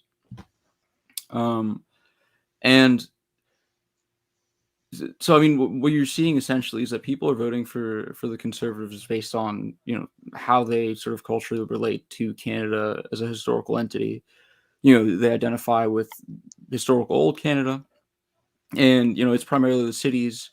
Often it tends to be people from immigrant backgrounds or who are immigrants themselves who vote for the Liberals. So in my view, actually, if you talk about the monarchy, what's worth considering is that it plays a similar role to the statues, for example. In Canada, they've been taking down a lot of statues of Sir John A. Macdonald, the first Prime Minister. I think basically it comes down to the same thing, that like the monarchy's main importance is its ties to Britain, but not sort of Britain like the UK, the country, but like sort of the British people and the British traditions and the British history. And so it sort of becomes this cultural symbol for the actual sort of Anglo-Canadian nation and their sort of identity. And so I think in that sense, it is significant. And it's something that ought not be ignored, because when the left attacks the monarchy, I actually think it's mostly motivated by essentially another way of attacking Anglo-Canada. To move on to the next question, just searching for truth has one here. Do you guys think that the reason for the USA being more socially conservative (brackets in areas) is because of its evangelical Christianity? I actually, we've talked about this fairly often. I don't actually agree with this position at all. I think that if we look at the arc of American civilization, it's been to liberalize the world. They're flying like BLM pride flags in the Vatican and in various socially conservative Muslim countries. I think America in practice is very left-wing, which is a function of its elites, obviously, who control its metropolitan centers. I think Canada is similar, is all of our big cities are very left-wing. The majority of our votes are in cities, although we've literally done the math on the Canadian Journal. We wrote several articles about it. The Conservatives in Canada can win with a rural coalition. It is completely possible and practicable, something that can be done. Rural Canada is very conservative and very religious. We actually have our own Bible Belt here. The difference between us and the Americans is that power here is much more centralized in the big cities and less regionally. For example, you could very easily call Canada the Empire of Ontario, because Ontario just has so much influence over the rest of the country, and there's not very many places that can meaningfully push against it. Alberta is trying to, and Alberta is the kind of famous conservative stronghold of Canada, although there are some minutiae there, but it's neither here nor there. So I actually don't agree. I think that this is just a kind of aesthetic conception, and I don't think that it's particularly denominational either, because evangelicalism is a bit of an innovation on the initial Protestant sects that came into America, and you could very easily make the argument that America's liberalism was influenced by the kind of radical Protestant sects that came out of Europe during its initial founding. Now, I should add to the question of American social conservatism. It's somewhat of a statistical sort of illusion, because if you look at America broken down by region, what makes it sort of exceptional is the South. And it's basically the Bible Belt areas, the southern states. It's them that on any given sort of issue will just lean sort of disproportionately socially conservative. I'd argue that like a lot of areas in America, obviously people know about California, but even like New England and parts of the Midwest, like a lot of other places, just end up being fairly similar to a lot of Canada. So America being more socially conservative, I think, just comes down to the South exercising whatever influence it has on the polity as a whole. But yeah, I actually do think it's tied to evangelicals. Like I'd say Southern Baptists are sort of carrying social conservatism in America. I think this is just like a function of America having multiple regions that have their own regional elites. Like the South still has its own institutions, its own culture, its own traditions that enable it to organize and push back against the North, and it has its own elites who do the organizing. A big reason why LMAO, Ontario is the maritime Canada, i.e. the loser younger brother that got rich and is now insufferable. Okay. Sorry, I would say about the previous question about the U.S. and social conservatism. I would say what you said previously, Ryan. I mean, I certainly agree that sort of America is like the engine of liberalism. It is what globally spreads liberalism throughout the world. But I don't think that necessarily means that the United States isn't more socially conservative, because I think that is also obviously true. I mean, just again, I know this is recent, but the obvious example of this is that in like over a dozen states now, abortion is illegal, and nowhere in Canada is abortion legal. I mean, I know in a few places, abortion could, at least not that long ago in Canada, be fairly restrictive by limiting the amount of abortion providers in a province. I don't think Prince Edward Island had a single abortion clinic until very recently. But I mean, of course, Prince Edward Island just has a very small population, so that's partially for practical reasons. But still, even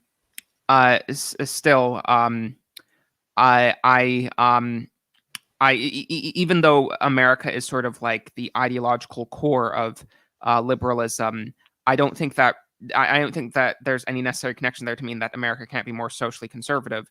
All that means is it's American universities and American media and stuff like that is spreading liberalism, but they don't just spread it to America; they spread it throughout the world. It's not it's not people in the Bible Belt that are spreading liberalism, at least not in a direct sense.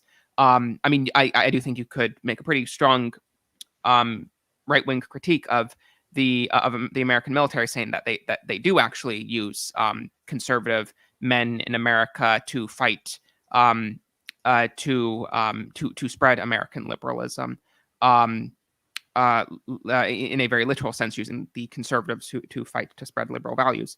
But I mean, I do think just statistically it does. Yes, I mean that this does largely come down to the South, but the South is a very large part of the United States. I think it is still quite clear that the United States is quite a bit more socially conservative than Canada, and quite a bit more religious.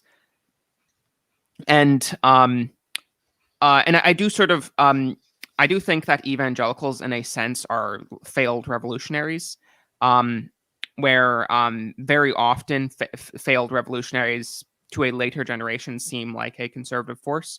And they are. I mean, it's obvious that evangelicals in the United States and in Canada even are the backbone of the mainstream socially conservative movements.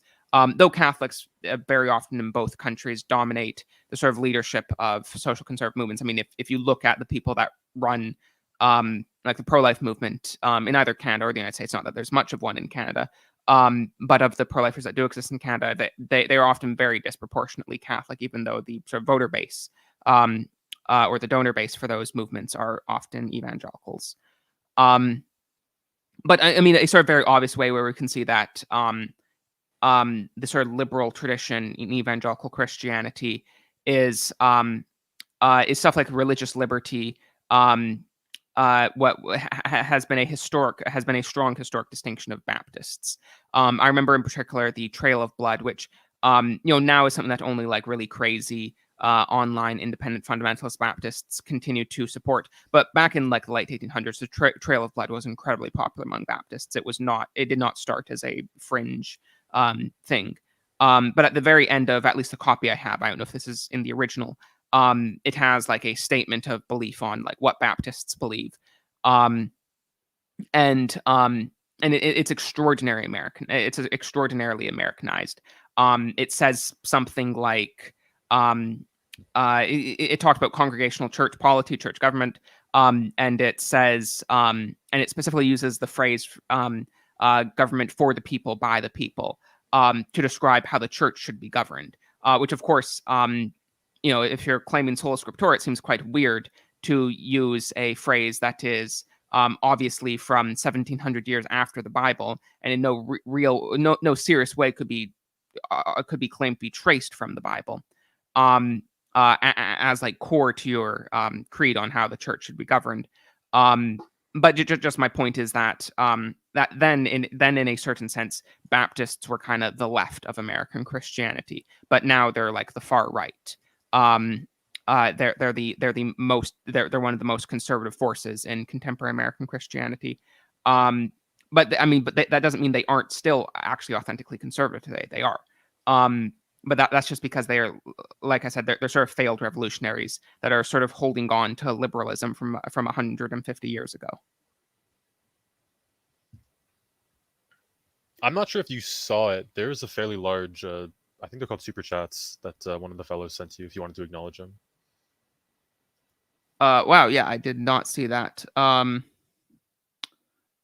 Sorry, I just had it scrolled up to the top because I was going through questions. Please sing "God Save the King." Wow, for $100, I'm not sure if I can turn that down. Would anyone else like to sing "God Save the King" rather than me?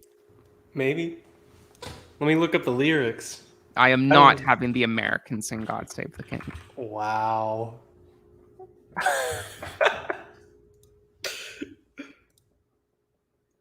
Come on, Okay, Canadians, well, what here are it you goes. doing? You're only getting the first stanza, verse. I don't know whatever it's called. God save the king. No, darn it, I got it wrong.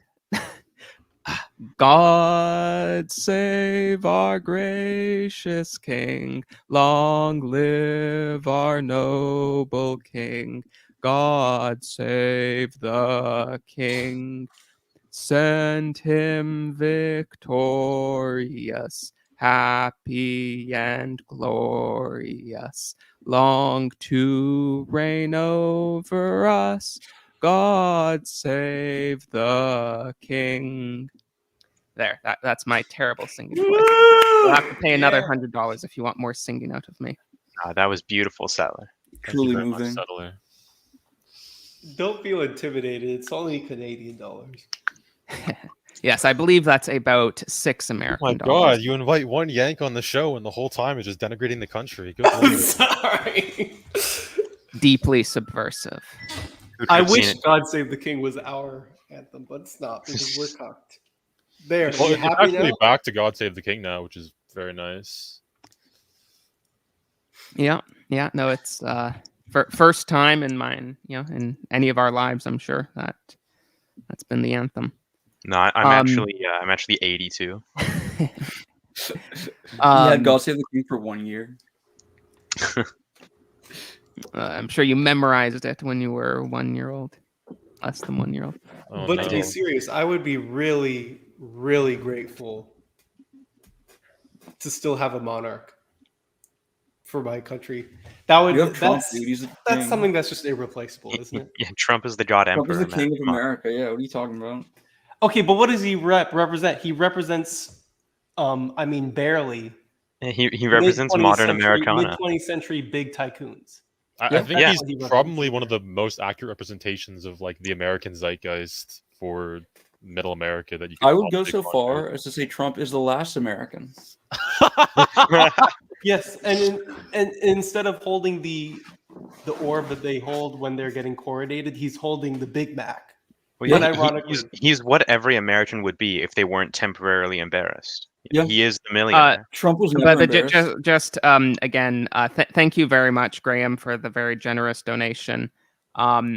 If I know if there's anything else that you wanted, a video or a suggestion or something like that, send me a DM on Discord.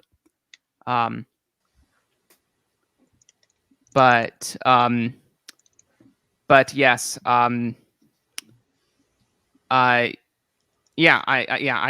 don't know if we need to continue discussing whatever that was that you guys are talking about. But what other questions were there? I was looking at some others. Charles Redding, it seems like Her Majesty's death has generated a lot of Tory energy and support for King Charles III in Britain and here. to an extent. How can we capitalize this? God save the king. Keep up the good work. Yeah, I mean, I definitely feel like this is true. That, you know, I've seen some normies IRL talking about the monarchy, talking about how much they loved Queen Elizabeth. I do think there's one sort of dangerous issue that for some people it's just they personally think Queen Elizabeth was very nice, but they don't have any institution to the monarchy. They don't have any loyalty to the institution of the monarchy in general. I mean, I think that can be capitalized on and used to turn people into supporters of the monarchy. But a personal affection for Queen Elizabeth, just because she was like our weird national grandma, is ultimately something that's not particularly useful as long as it stays at simply that. But yeah, I mean, I definitely think this is that there has been more excitement generated for the monarchy since the death of the Queen. How can this be capitalized on? I don't really know. I mean, you know, certainly with conservative-minded people, I think it's now is a prime time to try and talk about the importance of the monarchy. I feel like often people make the mistake of like wanting to own the libtards, when often what I think is useful to focus on is trying to take the conservative-minded people you know in your own life and try to make them into like actual conservatives. I think that's a much more reasonable goal than trying to own the libtards and, I don't know, making them tradcaths or something like that. Which probably isn't going to happen, but I do think you can influence the conservatives in your life to be more authentically conservative and to, say, care about the monarchy or something like that. Join the Monarchist League of Canada if you have not. But yeah, no, I mean, what practically can we do to promote the monarchy currently? I'm not really sure. If anyone has any suggestions, feel free.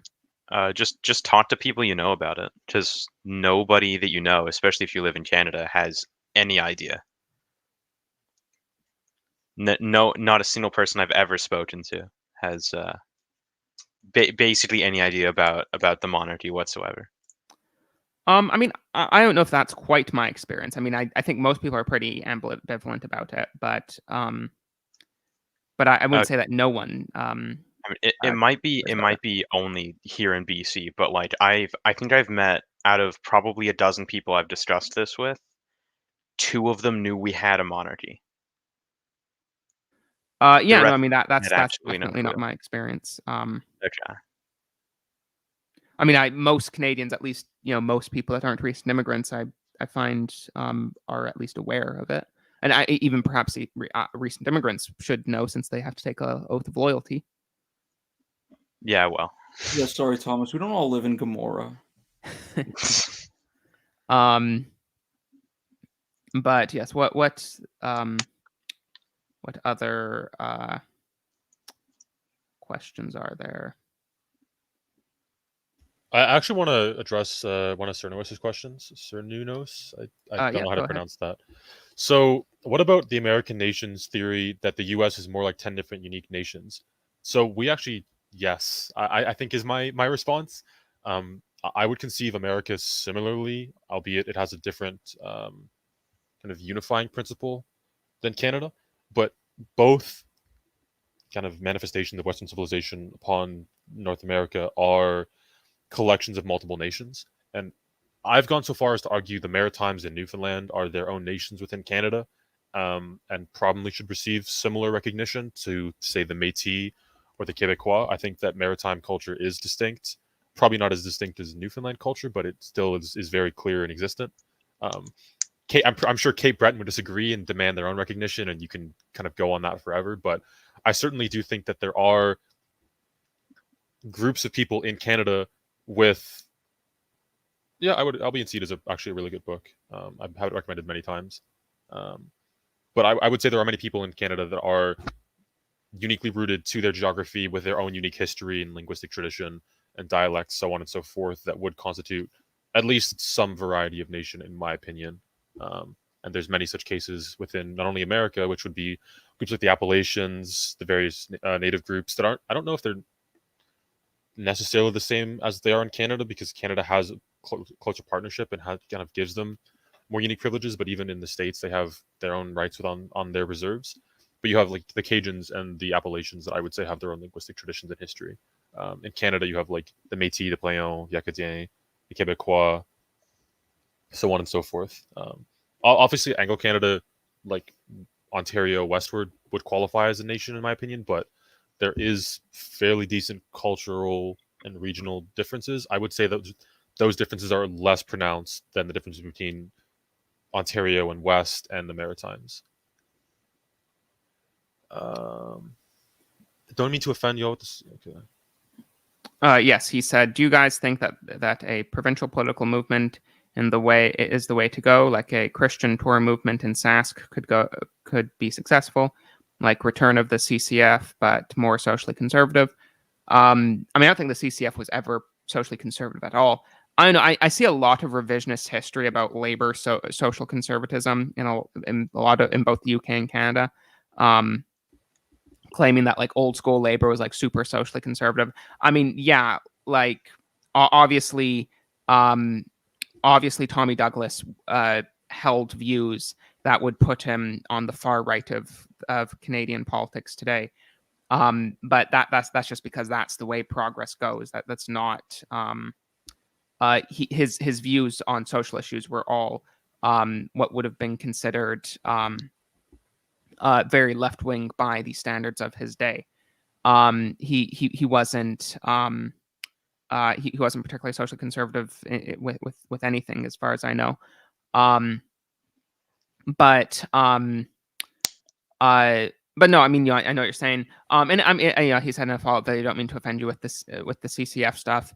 No, I mean, I'm not offended. I mean, I sort of ironically I do sort of ironically poke at sort of like left-wing labor politics sometimes, and but really I think that Catholic social teaching, distributism, stuff like that is unique from just center-left economics. I know the way people sometimes explain it is like center-right social policy, center-left economic policy. I don't think that's really what it is. I think it's much more.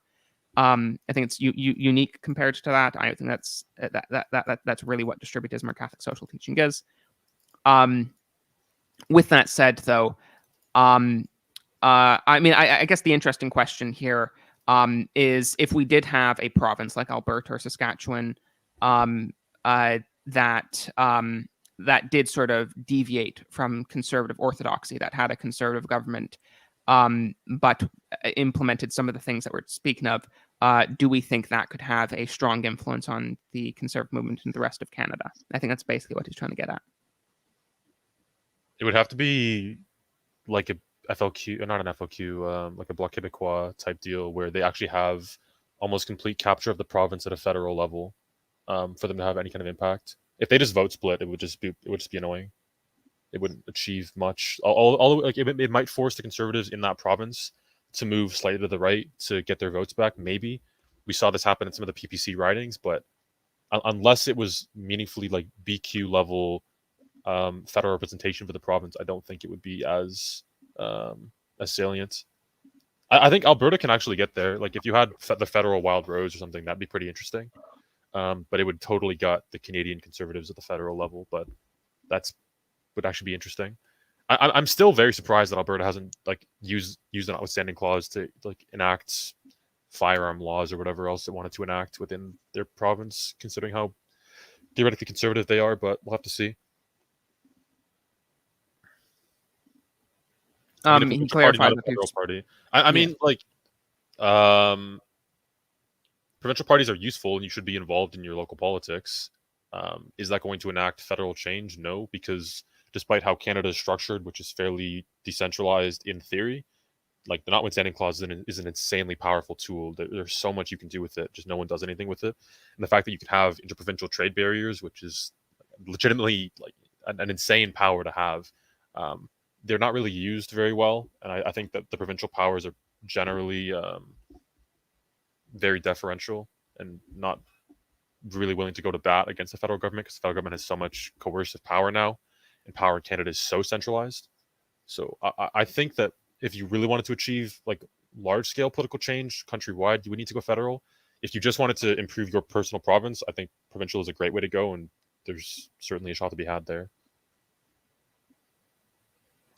Would it move the Conservative Party in your province to the right? Maybe not.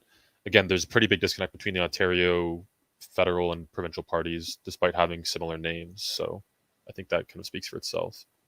It might be different in other provinces. I can't really speak to their local politics.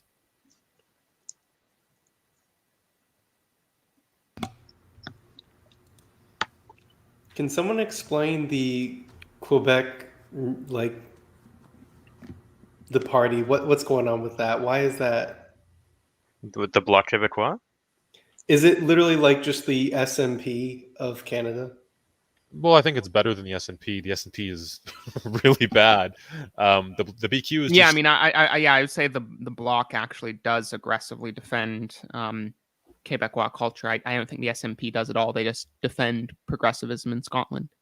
Like the BQ is just the manifestation of like the Quebecois nation within Canada in a federal level, like, which I think is totally fine. And I think like anti-BQ is a bit strange because like Yeah, the I mean- Quebecois are a nation and have a legitimate right to like. I don't like that's them. the point of Canada. But I don't like them. But that's because they're like progressive, and they're progressive, and they often have a sovereigntist current in them. But I don't have a problem with French Canadian autonomy or French Canadian nationhood. Yeah, like There's the also point of been a Canada shift is to in Quebec. preserve like the constituent nations, right? Like if we look at the Acadians that went to the States, aka the Cajuns, that just didn't last. There's almost no Cajun culture in Louisiana, right? They're a huge minority and they barely speak French. Whereas at least the Quebecois have preserved their nation in North America as a result of the Canadian like framework. There is problems, like they did sacrifice all of the like francophone speaking groups throughout Canada and abandoned the idea of spreading like French Catholic civilization throughout the New World, but this is kind of the sacrifice of the 20th century. There's Charles no- Charles Redding is completely right here. They're aggressively secularist. I mean, all of Quebec politics is now basically. It on one hand, it's like it's nice to see them aggressively defending French Canadian culture, but on the other hand, French Canadian culture is more than just the language, which is, I'm not French Canadian. It's not my culture to defend. But with that said, it's still it seems to me like they sort of similarly to the Conservative Party in that all they're willing to go back on is aggressive libertarianism. It seems to me for French Canadians, and I imagine that your average French Canadian cares about more than just the language and nothing else. But it seems to me that for French Canadian nationalism, all they really can feel comfortable aggressively defending is the language, and anything else they're embarrassed about. I mean, I remember the leader of the BQ, I don't think in the last election, I think the election before the last election, him basically saying that the number of immigration in Quebec is completely fine. There can be as much immigration as possible. It just needs to be all French speaking. So practically, we have to have not much immigration. That's just because every immigrant needs to speak French. And that's obviously a very inadequate criticism of immigration, of modern immigration policies. I mean, Quebec obviously has a quite small Quebec obviously has a quite small amount of immigration compared to most other heavily urbanized areas in Canada. But still, even though the immigration restrictions that are done to preserve the French language in Quebec have been successful at reducing immigration in Quebec quite a bit, it still doesn't get at the central problems with mass immigration if all you're willing to talk about is the issue of language and not the other issues that arise from mass immigration. I was going to suggest that I think the position of the Bloc Québécois is also sort of significantly affected by internal, like, provincial politics for Quebec, because after the I think it was 1995, I could be wrong. Anyway, after the second independence referendum, you sort of saw the decline of the sort of quiet revolution, social democratic sort of consensus in Quebec, and so they tried some sort of neoliberal type organization in like the early 2000s. But recently, just like a lot of other Western countries, or Western nations, I guess, Quebec has seen sort of the rise of its own like populist, like conservative movement. It's called the Coalition Avenir du Québec, I think, CAQ, and they sort of take the line that they want to represent like the actual democratic will of the people, and that's tied to like the Quebec nation or whatever.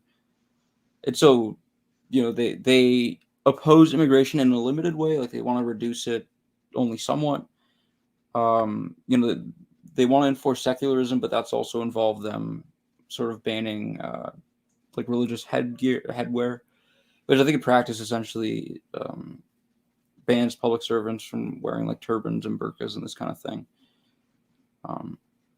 And so, like, I think it's sort of, a lot of what people describe as sort of, well, Quebec has this sort of nationalism, but it's secularist and it's liberal.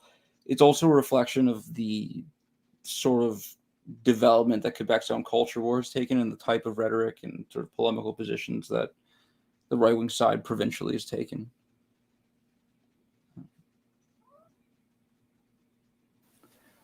Yeah, no, I agree. This one statement from the North Owl: Indigenous population continues to grow and much younger than non-Indigenous population, although the pace of growth has slowed. Yeah, I mean, you already responded to this in chat, but still, I doubt this is particularly real. I mean, of course, Indigenous people in Canada tend to be quite a bit poorer than the average, so that does often come with high birth rates. So I'm not denying that there's some degree of population growth among people that are really Indigenous. But I think this primarily comes from identification, from it just being a trendy ethnicity. I'm sure we all know like girls who are like obviously completely white, but they call themselves Indigenous because they're like 1/24th Indigenous, or they might even officially have a status card or something, but they are not. But they are clearly not particularly connected to the culture, and it is. I know there's some resentment sometimes against Indigenous culture, and I don't feel like that's very productive. I think I think the authentic Canadian pre-contact nations are something good that should be defended. I feel like like you were referring to the white paper earlier, the desire to just sort of melt it all down into a sort of vague Anglo-Canadianism or something like that, or a vague post-nationalism is not helpful, and is a liberal and it is a liberal understanding of what Canadians should be. I don't think there's anything wrong at all with I don't like the term Indigenous because it's a ridiculous PC term that was invented by the left, but I don't think there's anything wrong with them wanting to have their own unique identity and culture. I've actually looked into the numbers quite a bit just to kind of respond to this one more time. There is a lot of the growth is identification, but I would say even without the identification, for example, if you look at the numbers from I think 1996 to now, New Brunswick identification with Indigenous has increased like 658% or something stupid. Like there is insane. Let me see if I can find the link of the chart that I was talking about earlier today. I'll post it in chat later. Regardless, there's massive increases in identification certainly, but I would say even without that, native fertility is extremely high, and they are probably one of the highest like fertility replacement groups within Canada, bar none. I don't have a problem with that personally. I believe in confederation, and I think that the point of Canada is to preserve the nations of Canada. So that, like, good. It's a nice thing to see. That doesn't really threaten me in any way. So I don't know. Like I do think the big battle of Canada is either you preserve or like assert the Confederate nature of Canada, or you buy into the post-nationalist, multicultural, i.e., like nothing, like vision of Canada, where Canada is purely an economic zone. And those are those are the two options you are left with. I know there's a lot of people that idealize separatism. I've always opposed separatism. You're welcome to say that that's just because I'm an Ontarian, but I think realistically, any constituent part of Canada that leaves is just going to get crushed by global markets and kind of amalgamated even faster into the American hegemony. There's no way you can like defend yourself. Even the French, who have an entirely different language, are having a really hard time maintaining their like distinct culture from the American sphere. At least Canada maintains some degree of sovereignty, cultural identity, and economic independence. Yeah, no, I agree completely that that the unity, the sort of economic strength that is provided by Canada being united is necessary to defend against American conquest. I mean, I think this is why, like, the sort of Albertans that are secessionists, I think they're usually just like ultra Americans who their vision of a perfect North America is like Texas culture, something like that. Is like Southern American conservative culture. And I think that's why they're secessionists, is really they basically understand that leads to further Americanization. They think that's a good thing. I think if you're actually a sort of classical Canadian conservative, Confederation is the only way to go. There's no other possibility. But yes, this comment, I have absolutely no clue how to pronounce that. But for $5 Canadian, Pierre is an adequate fair weather politician. By no means in this day is that a victory. His World Economic Forum rhetoric is promising, but possibly a minor grift. Yeah, I mean, I don't think there's really much for me to add to that. That's just a comment, but thank you very much for the donation. This is, of course, the most exciting part of the live stream. When J.J. McCollum is brought up, J.J. McCollum is the final stage of ultra-Americanism. Yeah, I mean, it's just, I mean, what can be added? He's just the worst. I think what's especially annoying is that what is it? The Washington Post hires him to like represent Canada. I mean, I do know like ultra-American Canadian conservatives exist. I was one of them once, but even the degree of ultra-Americanism he represents is so extreme and so insane. I certainly was not like that when I was the most neo-conny I ever was. And I don't know any like Canadian conservatives that are as bad as he is. I don't know why he is who I don't know why he is a representative of Canada to Americans. Ryan, I know you love J.J. McCollum. Is there anything you'd like to add? I just think he's wrong in every. Am I muted? No, you're No, here. I'm not. I think he's just wrong. Like he has no idea what he's talking about. He's consistently just completely ignorant. Just no idea what he's talking about at all. I don't have anything else to say beyond that. I want to answer North Owl's question here because I think this is actually really interesting. And so he actually brings up a good point about the Indigenous in Canada being at least allied to the post-nationalists, who for our purposes we'll call the Liberal Party of Canada, Trudeau being the main kind of public figure that pushes post-nationalism. So as I understand it, politics is based on patron-client relations. To me, this is the basic mechanism of politics. So the Liberals at the moment are able to give the natives of Canada land grants and monetary compensation in exchange for support. I don't think that support actually materializes very well. I think natives generally vote for the NDP rather than the Liberals. I would say that there have been periods in Canada where the natives did vote for the Liberal or for the Conservative Party, most notably in the Diefenbaker elections when he managed to flip their votes. Again, he did this by promising to enfranchise them. So like this is a group that looks after their own interests within the Canadian context. That's just what they do as a nation. I can't really fault them for it. Now, what does that mean for today? I think there is certainly a lot of very like far left stuff going on with the native thing. Obviously, the mass grave stuff is a huge issue that has been, I think, refuted by the Dorchester Review, which I will put in chat right now. This article here is, I think, pretty seminal in dispelling a lot of the current narratives.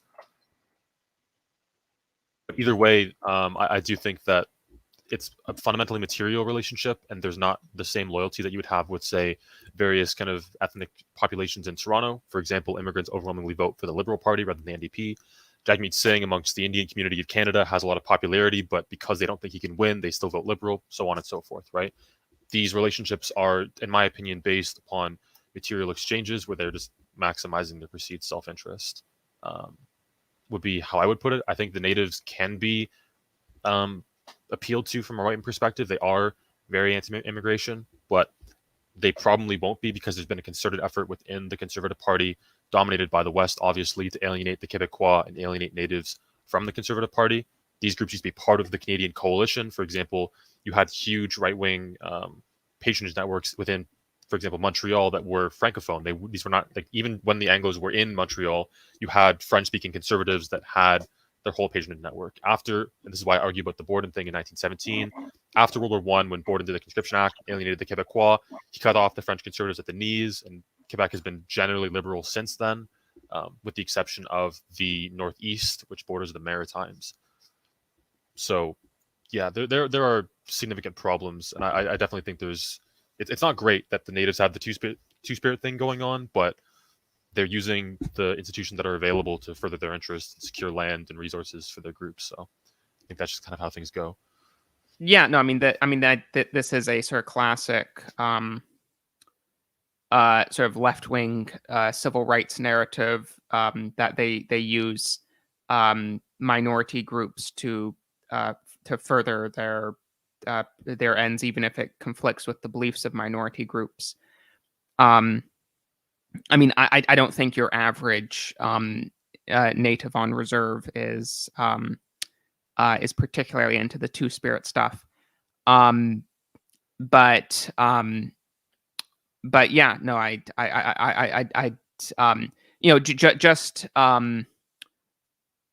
just because natives are being used by the left in Canada to push progressivism doesn't mean that they don't still have a right to their own culture and history. I mean, would anyone say?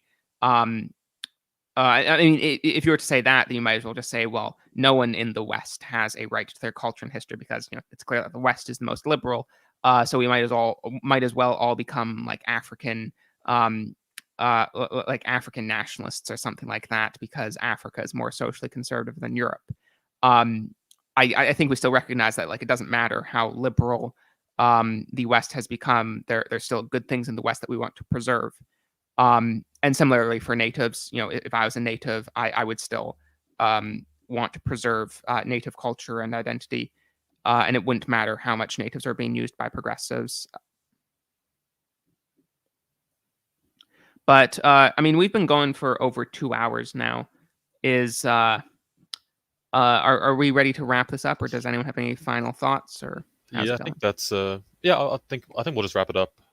Just give some final thoughts. So in regards to what we've said today, Pierre Poilievre Pierre Poilievre, apologies for butchering his name, is going to be a short-term boon. Maybe if he's capable of winning, which he might be able to. He might do some small things for inflation, but ultimately he's not going to reverse the current trajectory of Canada.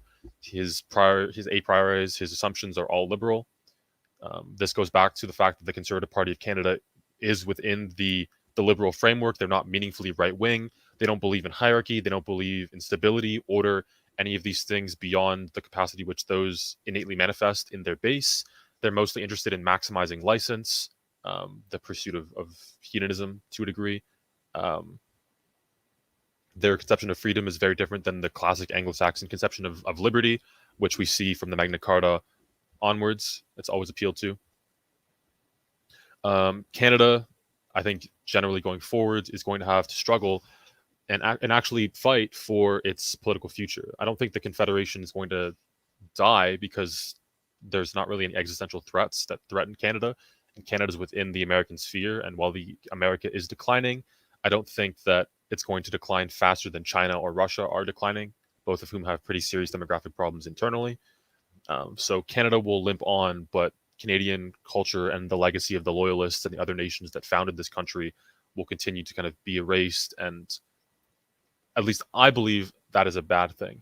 If you lose the ground upon which you stand and the history from whence you come, then you don't have a lot to move forward with. It's very difficult to make a concrete, long-lasting nation built upon meaningful virtue and civic duty. It's a bit of a monologue there. Sorry. Yeah, no, that's great. Does anyone else have any other final thoughts? I'll take that as a no. Ryan, would you like to shill for the Canadian Journal again? And Yes. Also, I should have mentioned this sooner, but I have linked in the live chat the YouTube channel for the Canadian Journal. And in the description, I have the website where they have articles, their Twitter account where they have tweets, and their YouTube channel. All three of those linked. So check out all that. It really is great. I am very happy to promote the Canadian Journal. I think they're really doing great stuff. They're the sort of the amount of contemporary, authentically conservative Canadian content like this on the internet is very limited. There aren't many places other than the Canadian Journal to get it. So I really would encourage anyone that's interested in that to check out all three of those links. But go ahead and shill it. Yeah, so we're the Canadian Journal. We just talk about Canadian politics and history and political theory a great deal. We want to know where Canada is going, and to determine that, we look at where Canada has been. We do a weekly live stream every Wednesday where we talk about contemporary Canadian issues and historical phenomena, which is on Wednesdays at 6 p.m. We have, you can find us on Spotify, Spreaker, and YouTube, obviously. I think we're on Facebook as well. Our Twitter is at Journal Canada, and our website is thecanadianjournal.com. Anyways, thank you very much for listening, everyone. We really appreciate it. Our goal here is really just to talk about Canada and actually center Canada as much as possible. So we appreciate everyone listening. Thank you, everyone, again, also for listening. Even though 21st didn't do much, he is my loyal and devoted minion. So his channel is also linked below. That's everything that's linked below. I should be doing a live stream this Saturday with the Distributist, discussing some recent videos that Jordan Peterson did. So everyone tune in for that. But that's pretty much it. Thank you, everyone, again for watching. And God save the King.